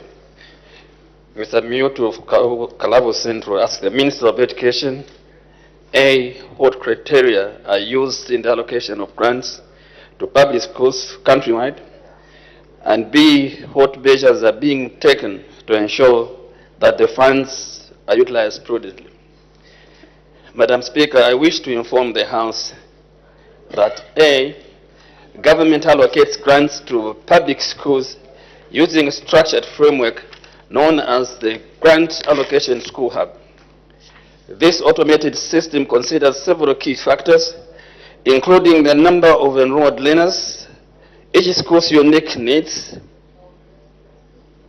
geographic location, with special attention to rural and underserved areas, and operational requirements for each educational level. These allocations align with national education priorities as outlined in the National Education Policy and Annual Education Sector Plan, with a strong focus on equitable access to quality education for all. B, to ensure the prudent use of allocated funds, the Ministry of Education implemented and accountability mechanisms. These measures include regular audits, financial reporting, and adherence to established grant utilization guidelines to maintain transparency. Schools must also follow strict procurement standards for goods and services, minimizing misallocation and ensuring that funds directly support educational outcomes. Further, each school is required to establish a finance committee chaired by a community member and supported by a vice chairman from the community, promoting local oversight and accountability. To strengthen financial management, the Ministry conducts capacity building programs for teachers handling school finances, especially in institutions lacking qualified accountants. For example, over 30,000 teachers have received financial management training since the introduction of free education. Additionally, the Ministry is actively recruiting qualified accountants in schools, aiming to eventually replace teachers handling finances and enhance consistent professional oversight. Madam Speaker, I thank you. Supplementary questions. The Honorable Member for Kalabo Central. Thank you, Madam Speaker. It has been observed, Madam Speaker. Anyway, I would seek guidance further from the Minister. These public schools, like secondary schools which are located in rural areas, it has been observed, for example, in 2024, Kalabo Secondary School was the least in terms of monetary amounts. What necessitated the government to allocate small amounts to a school which encompasses all those students in the rural area of Kalabo district, that it happens to receive the lowest in the province? Thank you, Madam Speaker. The Honorable Minister of Education. Madam Speaker, I wouldn't want to say something that is not here, because I haven't even checked whether Kalabo received how much, which other school received how much. He asked about what is the criteria. I talked about the criteria, several ones. So we really need to go and check the Kalabo issue. Okay. The Honorable Member for Lukasha. Madam Speaker, thank you very much. Honorable Minister, I just want to find out who in the school is the accountable officer for this grant when it comes to management of the grants. Because I've been to some schools in my constituency where you find that the accountable officer is a person other than the headmaster for the school or the deputy headmaster for the school. And also, what is the level of participation by the PTAs in the management of these funds? Thank you, Madam Speaker. Thank you. It's one question per member. The Honorable Minister of Education. Madam Speaker, I said schools are mandated to form finance committees consisting of chairperson from the community, vice chairperson from the community, head teacher or deputy head teacher as secretaries of the committee, procurement, accounts, and other committee members. I think there is some guidelines that we actually revised which schools have. So you can go and check from the school, any school in Lukasha, and check, you'll find that there are strict guidelines. Thank you very much. The Honorable Member for Kasenengwa. Madam Speaker, thank you very much for the opportunity to listen. Madam Speaker, we needed to find out from the Minister of Education what auditing mechanisms they have put in place, considering that the DEBS officers have never been beefed up with accounting officers, and yet all these schools fall under the DEBS, and these monies which they receive are public funds which are supposed to be audited. So what mechanisms have they put in place to make sure that these funds are put to good use in the various schools that receive these grants? Thank you, Madam Speaker. The Honorable Minister of Education. Yeah, this is why I said the area, Madam Speaker. Most of these schools, we don't have accountants. And now we're in the process of engaging to have accountants in schools. But teachers are helping who have been trained in accounting. So eventually, we'll have standalone accounts departments in schools. Thank you. The Honorable Member for Kalabo Central. Thank you, Madam Speaker. I would like to get a word from the Honorable Minister so that his teachers can get it from him. I've attended meetings in schools where parents have expressed dissatisfaction that school administrations do not give the real mandate of monitoring or asking questions of expenditure of that money.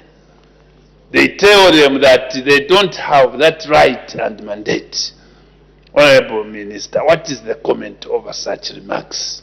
Thank you, Madam The Speaker. Honorable Minister of Education. Madam Speaker, I think I did outline these committees to form finance committee consisting of chairperson from the community. So the community must be proactive. Go and tell them, the community yourself now, that you are the community, you are supposed to be doing this, since I've told you. The chairman is supposed to come from the community and the vice chairman from the community. So how do they ask somebody who is a secretary? Because the head teacher is supposed to be a secretary or deputy head teacher. But the chairperson is from within the community surrounding that school. So now that you are armed with this information, run to a Kalabo and tell them. The last member, the Honorable Member for Chiengi. Thank you, Madam Speaker.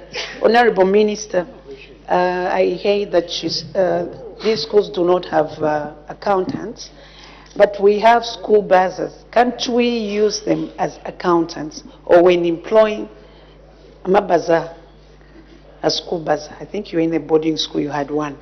So why can't we turn these, to be like accountants, to be accounting for these monies? Thank you, Madam Speaker. The Honorable Minister of Education. I think it is different from the schools that do not have bursars. I need to check whether we need accountants where there is a bursar. Because if there is a bursar, there must be staff. Now, you realize that many primary schools don't have bursars. I think this is where the difference is. But if there is a bursar, it is a department within the school. So obviously, the bursar should be able to do the accounts. With the people around, there are also clerks. At least where I went, there was a bursar and accounting staff around. Thank you. Next question, the Honorable Member for Kanfinsa.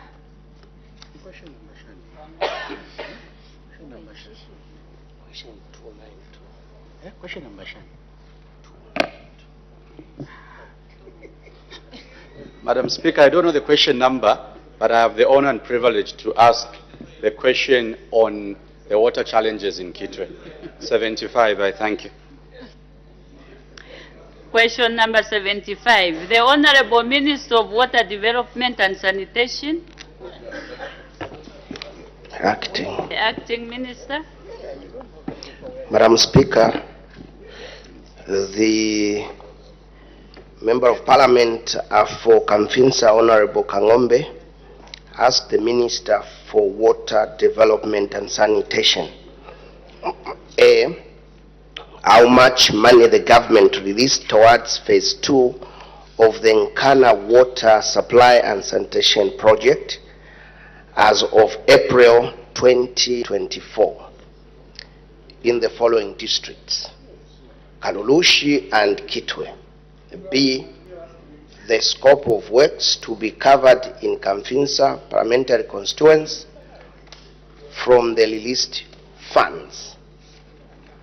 C, when the remaining funds will be released for the completion of the project and when the project will be completed. Madam Speaker, in response to the question asked by the Member of Parliament for Kamfinsa, Honorable Kangombe, I wish to inform this House that A, that's the response, as of April 2024, the government of the Republic of Zambia has released a total of $22.8 million for the implementation of phase 2 of the Nkana Water Supply and Sanitation Project. This includes 1, $4.7 million for Kalurush district, and $218 million for Kitwe district. The total amount, or the amount, is part of the total rescoped work budgeted of $59.9 million. B, the scope of works to be covered in Kamfinsa constituents from the released funds is as follows: expansion of storage facilities at Ndeke Water Distribution Center, covering construction of, that's A, construction of a new 12 megaliters ground tank, construction of a new 1 megaliter elevated tank, construction of a new pump house.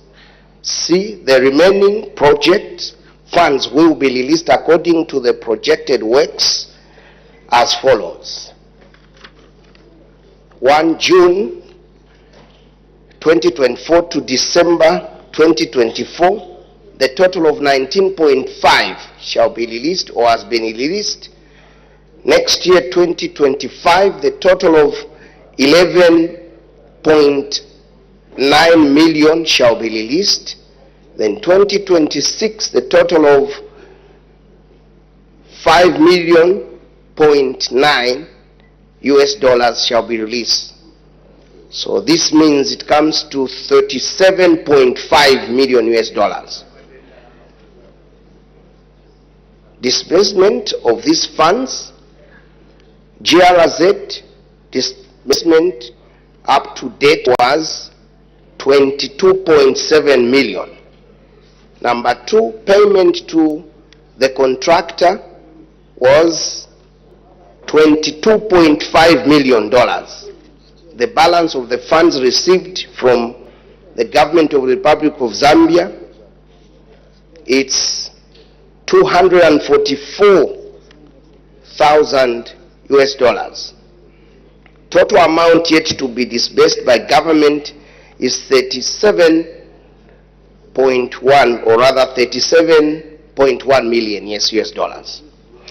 D, the Nkana water supply and sanitation project phase 2 is expected to be completed by 2026, May 2026. Let me just repeat that, Madam Speaker. The Nkana water supply and sanitation project phase 2 is expected to be completed by 26th May 2026. I thank you, Madam Speaker. Supplementary questions. The Honorable Member for Kamfinsa. Thank you very much, Madam Speaker. Madam Speaker, the Acting Minister of Water and Development has informed this August House that funds have been released towards the rescoped project. And one of my questions related to the scope of works that will be done in the constituency to ensure that we have water in Kamfinsa constituency. Madam Speaker, you are aware that the last 3 years, the major issue that I have raised before this August House and for your attention has been the issue of water. And when we hear steps being taken, the question therefore relates to the money that has been made available for the water tank, as you've reported. Does it provide water into the constituency? Because the challenge we have, Madam Speaker, is that works may have started, but these are not solutions that will provide water in the constituency. So I wanted the Minister to assure the people of Ndeke, to assure the people of Mlenga Compound, to assure the people of Zamtan that the works that the Minister has referred to, because there's so much that is happening, we are not sure if these are works for the constituency in particular. I thank you, Madam Speaker, and that is my first follow-up question. The Acting Minister of Water Development and Sanitation. Madam Speaker, I've mentioned and given figures and works, rescoping of the works So there are so many activities happening in your constituents, Honorable Member of Parliament for Kamfinsa, and I'm assuring the people of Kamfinsa that what they were looking for in terms of water supply, it will be done, and we are working on it. Thank you, Madam Speaker. Thank you. The Honorable Member for Kwacha. Thank you, Madam Speaker. I would like to find out from the Honorable Minister if the ministry often or does what we call periodical checks to assess what is on the ground in terms of the works done in conformity with so far what has been released. Because speaking for Kamfinsa, which is my neighbor, there's a lot of challenges in terms of water supply. A lot of people are moving around in search of water. So far, man has been released, but very little has been done. Do your ministry undertake this regular checkup to actually to be in conformity with what the government is releasing? Thank you, Madam Speaker. The Acting Minister of Water Development and Sanitation. Madam Speaker, we do have our officers actually in Kitwe following up this project. And if the members of parliament, especially from Kwacha, they've identified that there are gaps, they should be able to report to the ministry so that we can follow up. I thank you, Madam Speaker. The Honorable Member for Kamfinsa. Madam Speaker, my last follow-up question. Honorable Minister, you are aware that Kamfinsa constituency has got forwards, and the project that you have referred to, which is the Ndeke Distribution Center, is basically about storage. Now, Madam Speaker, when you store the water has to be distributed into the community. There is no mention in the report that the Minister has provided that this project will actually go a step further to provide a new water network. Because, Madam Speaker, we can do the tank at Ndeke DC, but if we don't have a proper water network to feed the water into the constituency, Madam Speaker, it becomes impossible for our people to actually get the water. So my second follow-up question, Minister, in the scope of works, does it include replacing the old network with a new network to cover the areas that are in Kamfinsa constituency? I thank you, Madam Speaker. The Acting Minister of Water Development and Sanitation. Thank you, Madam Speaker. Government cannot put up, the 12 mega liters ground tank and 1 mega tank without, giving the network where water should. So government is aware of that and we are working on it. Honorable Member for Thank you, Madam Speaker, and thank you, the Acting Minister of Water, for the answers you are providing for the people of Kamfinsa. Minister, I just find out, because after scoping the works, from the initial works, in Kana, for the people of Kamfinsa, I think what stays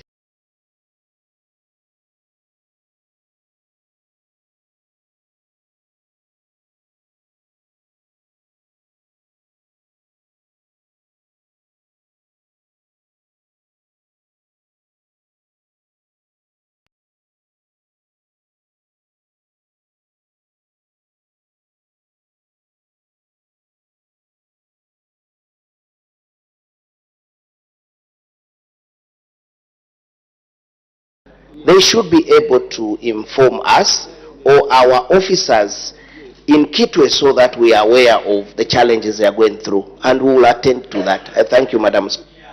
Thank you. Next question, the Honorable Member for Kanyama.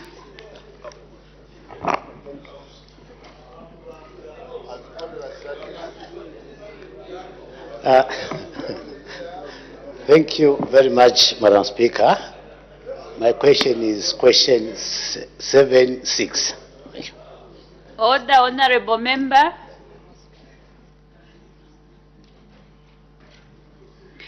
The Acting Minister of Justice. Thank you, Madam Speaker. The Honorable Member for Kanyama, Mr. Chinkuli, Honorable Chinkuli, asked the Minister of Justice the following questions. A, whether the government has any plans to consolidate all parts of the Constitution into a single document. B, if so, when the plans will be implemented. And C, if there are no such plans, why? The response, Madam Speaker. I wish to inform the House that A, the government of the Republic of Zambia, through the Ministry of Justice, has, in accordance with the laws of Zambia, revised edition number 9 of 1968, and the Acts of Parliament Act, Chapter 3 of the laws of Zambia, updated and consolidated into a single document all the amendments to the Constitution, Chapter 1 of the laws of Zambia.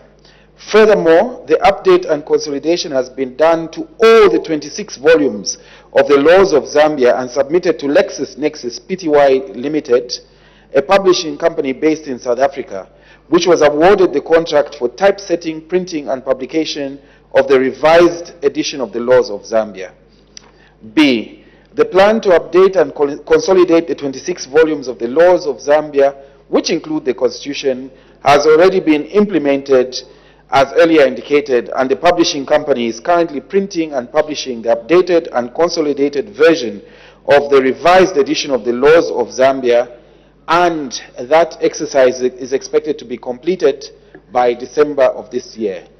Accordingly, Madam Speaker, question C falls away. I thank you, Madam Speaker. Supplementary questions. The Honorable Member for Solwezi East. Thank you very much, Honorable Speaker. Minister, you have just stated that the South African company was awarded that duty to do the printing and so on and so forth. I want to find out, don't we have credible companies in Zambia that can undertake such a mandate? Thank you. The Acting Minister of Justice. Thank you, Madam Speaker. Quite certainly there must be credible companies in Zambia, but the Honourable Member would note that an exercise of this nature is undertaken under the procurement laws, which provide, in this instance, that an open tender, international open tender be issued, and therefore our companies are expected to compete, and the best tenderer from an international perspective won the tender. It was a transparent process, and I'm sure they will continue to compete in due course. Thank you. The Honorable Member for Kanyama. Thank you so much. Responses. For the sake of clarity, and maybe others may not know exactly what is happening, we are talking about consolidating the parts of the Constitution, meaning bring all the fragmented pieces of the Constitution into one single document. Bearing in mind that Zambia is among those countries that have got a written Constitution, which is concrete in a sense that it's codified in one single document. The Honorable Member for Kanyama, are you answering your own question? No, I'm trying to ask a question. Okay, you are supposed to ask the Honorable Minister of Justice. You can go ahead. Thank you. No, it was some circles were busy asking what is it. So I'm just trying to amplify exactly what has brought us to where we are. Nevertheless, thank you so much for the response, but I may want to make a follow-up question as to what could have caused this, long period of not bringing this document together, bearing in mind that we have got a written Constitution which is codified and which should be held as one single document containing the fundamentals of the country. I submit. The Acting Minister of Justice. Thank you very much. I think the Honourable Member is asking a historical question, but nonetheless, the fact that we are consolidating does not in any way entail that the document is not written. It's just that it is written in various pieces if I may use the loose term, of amendments that have taken place since the Constitution was first promulgated. But nonetheless, it remains one Constitution with amendments. And so all that is being done now is to reduce the need for cross-reference by looking at Amendment A versus Amendment B and C and so on and so forth, and putting it in one text. I think perhaps in the past there has been no will to do this, and again it demonstrates the New Dawn government's intention to do things differently. Hence our taking this important step. Thank you, Madam Speaker. Thank you. The Honorable Member for Lukasha. Madam Speaker, thank you very much for the opportunity to ask the Minister a follow-up question. Honorable Minister, I just wanted to find out if you can share with the House, and by extension with the nation, when the tender for this consolidation was made, and how many Zambian companies participated in the tender. Thank you, Madam Speaker. The Acting Minister of Justice. Thank you, Madam Speaker. Unfortunately, that information is not on the fingertips, because that was not the essence of the question before the floor of the House. I'm sure if the Honourable Member would want to visit the Ministry of Justice, the information is readily available. I'm aware, however, that this exercise was done during my tenure as Minister of Justice, and I think that must have been immediately upon attaining office, sometime in 2021 and 2022. It was a public tender that was floated in the national newspapers as required and in the international platforms. But we're happy to give further information.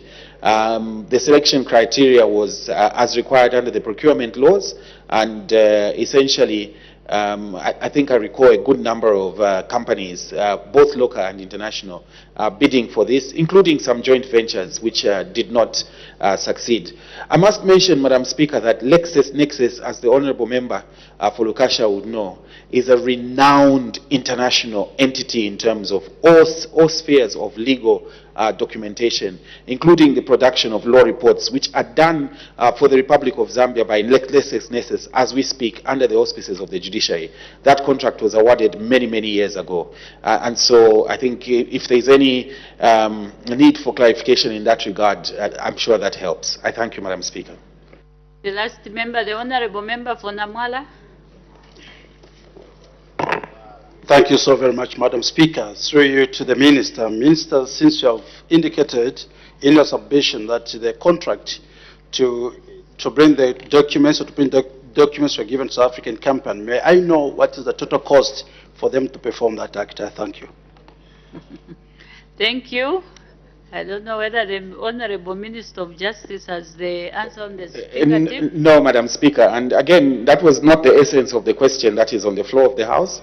Perhaps if the member is truly intending to have that information, he can either come to the Ministry, or go to the Ministry of Justice, as the case may be, or put in a separate question, because that is really outside of the realm of what is being asked. I thank you, Madam Speaker.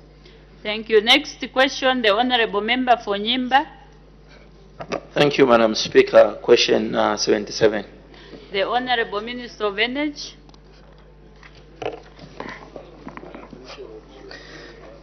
Thank you, Madam Speaker. The Honourable Member of Parliament for Nyimba is asking the Ministry when the following infrastructure in Nyimba parliamentary constituents will be electrified.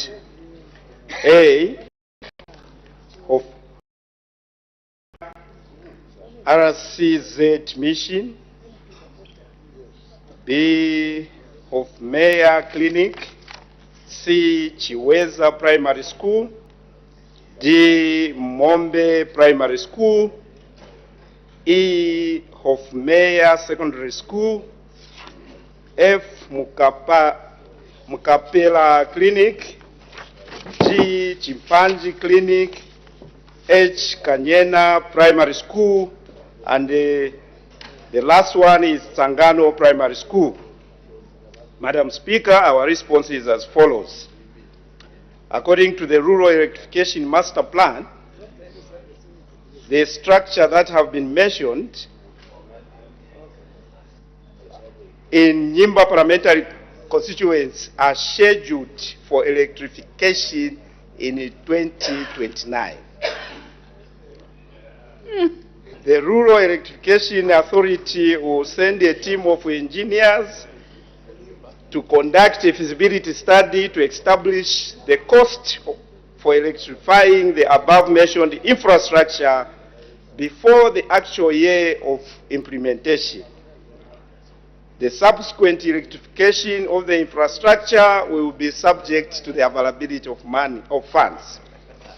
However, in order to address lack of electricity in Nyimba parliamentary constituents, under 2024 work plan and budget, RIA is currently implementing a 15 kilowatt peak solar mini-grid project at Chiweza Primary School to supply power to the school and the surrounding community. The scope of the project includes construction of a total medium voltage network of 3,000 meters with a total number of 60 connections. The total cost of the project is estimated at 2.3 million and is expected to be completed by April 2025. Additionally, Mukapera Clinic and Chimpanzee Clinic, Kanyena Primary School, Tsangano Primary School, which were not captured in the current Rural Electrification Master Plan, will be included in the revised Rural Electrification Master Plan, which will be finalized and published by 31st December 2024. To this end, it is worth noting that the revised Rural Electrification Master Plan takes care of all infrastructure, including those that were built after the publication of the Rural Electrification Master Plan in 2008. I thank you, Madam Speaker. Supplementary questions. The Honorable Member for... Thank you, Madam Speaker. I'm a sad and happy person at the same time. I'm sad that a good number of pronouncements about Nyimba in terms of electricity have never been fulfilled. Madam Speaker, you may agree with me that the minister then promised people of Nyimba that Kacholola will be connected by December 2023. We are in 2020, this is 2024 and we're ending the year and nothing has happened. Madam Speaker, Minister today telling us about Chiweza, that's a good story for the people of Nyimba. It's not just a small place, it's a bigger place than other constituencies. Now, my question is to the Minister. Minister, are you sure? I want you to promise the people of Nyimba and the people of Zambia on the floor of this House, are you sure you are going to implement the main solar grid in Chiweza at Chiweza Primary School this year? Thank you, Madam Speaker. The Honorable Minister of Energy. Thank you, Madam Speaker, and thank you, Honorable Member. Indeed, the mini-grid that I've just said, Madam Speaker, which will provide 15 kilowatts peak solar system, the implementation or the program or the contractor is on the site and is working, and we are committed that by April next year we must hand over and people start enjoying the services. Thank you, Madam Speaker. The Honorable Member for Nyimba. Thank you, Madam Speaker. For Kanyena, Kopeka, clinics and the Chimpanzee village, Minister, you've got a constituency. That's a good part. So this question, when it comes to you, you are both it constituency-wise and the nationwide or wise. Minister, we've been contributing 1.1 million, which is deducted at the source from CDF. And ZESCO gave us a quotation of 1.8 million to do the Nkopeka clinic. Okay, are you in a position to tell us the plans between your ministry and Rural Electrification Authority, about these monies we've been contributing, so that we may cushion up some of the small projects within our constituencies. Thank you. Thank you, Madam Speaker. The Honorable Minister of Energy. Thank you, Madam Speaker, and thank you, Honorable Member. Madam Speaker, the contributions that we are giving as members of Parliament from CDF, that is just to facilitate RIA to help in the technical works so that major projects can be executed by the RIA. The 1 million, Honorable Member, Madam Speaker, cannot do this huge project which requires a lot of money. The 1 million that we contribute are just to facilitate and to help RIA to enhance and expedite technical work. I thank you, Madam Speaker. The last member, the Honorable Member for Kamfinsa. Thank you very much, Madam Speaker. Madam Speaker, the MP for Nyimba, in his question, he listed down 9 facilities that he would want the ministry to electrify. And from the response by the minister, there's only 1 facility that will be provided with electricity. Is the minister able to give assurance to the people of Nyimba when the remaining 8 will be provided with electricity? I thank you, Madam Speaker. The Honorable Minister of Energy. Thank you, Madam Speaker, and thank you, Honorable Member, for that kind support to the Member of Parliament for Nyimba.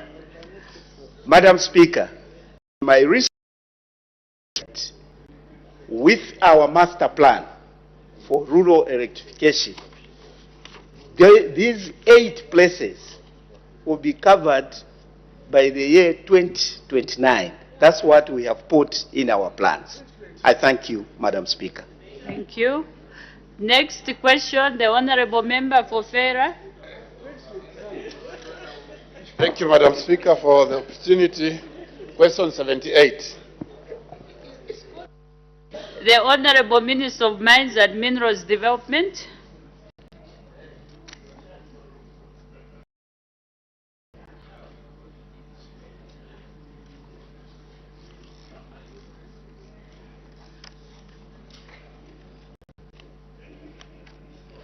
Madam Speaker, sorry, I wanted to know the question number. The question number is question number 78.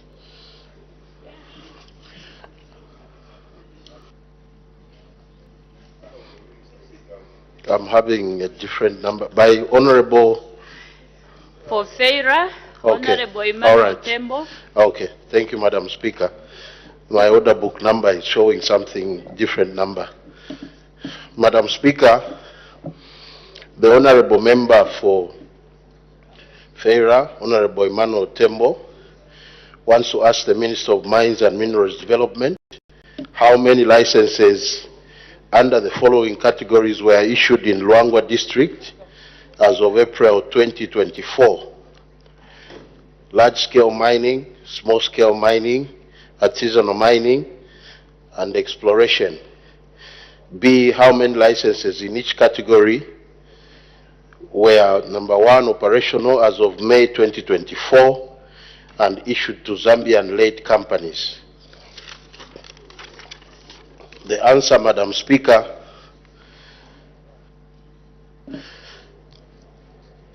large-scale mining licenses in Luangwa District as of April 2024 were 2, small-scale mining 0, artisanal mining 0, large-scale exploration license 27, and the total is 29. B, for question 2 under part 1, the response is as follows.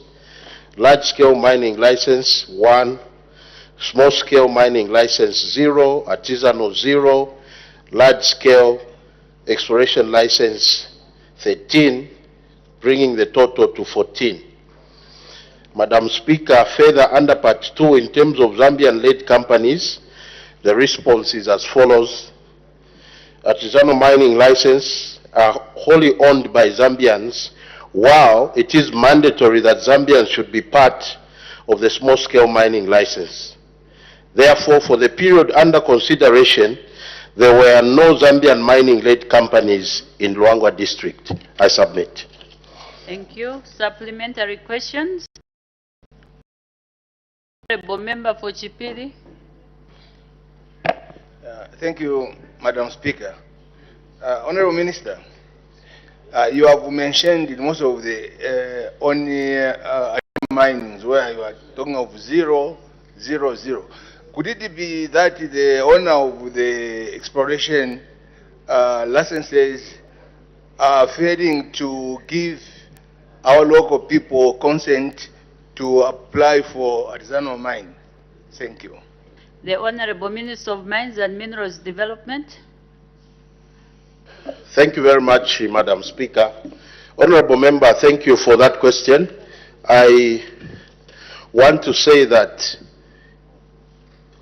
an exploration license is not mandated to give consent to artisanal miners.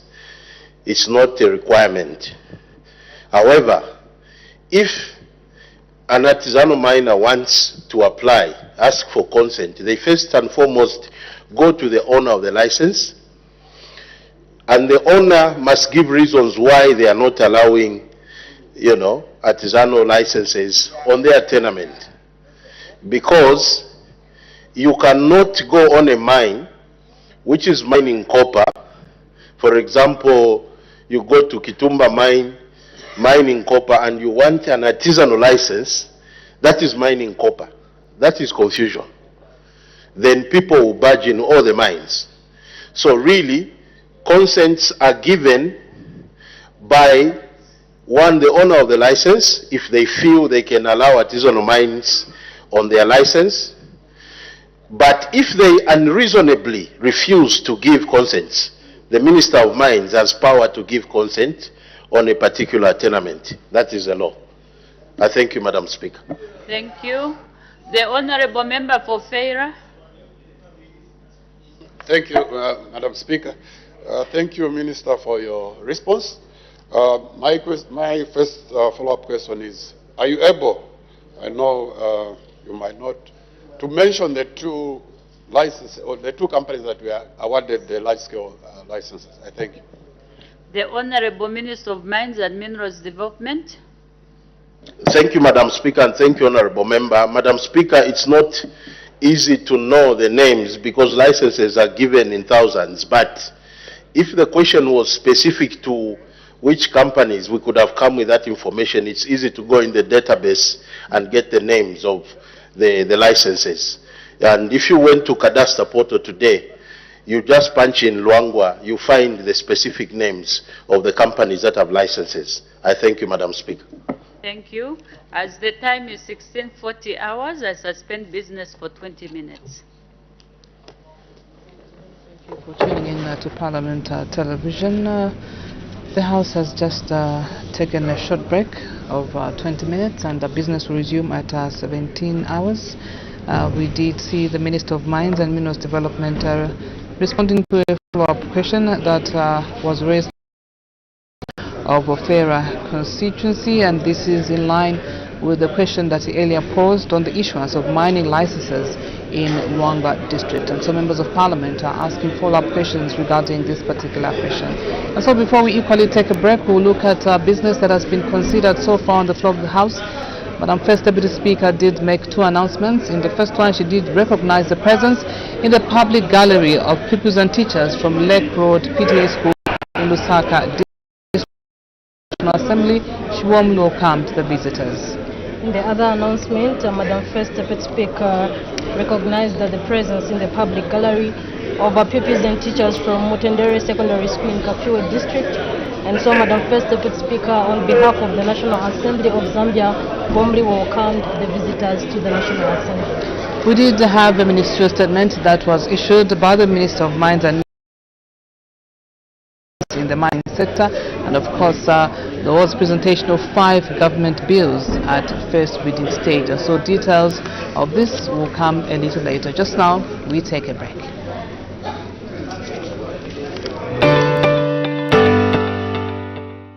You can now advertise on Parliament Television and Parliament Radio.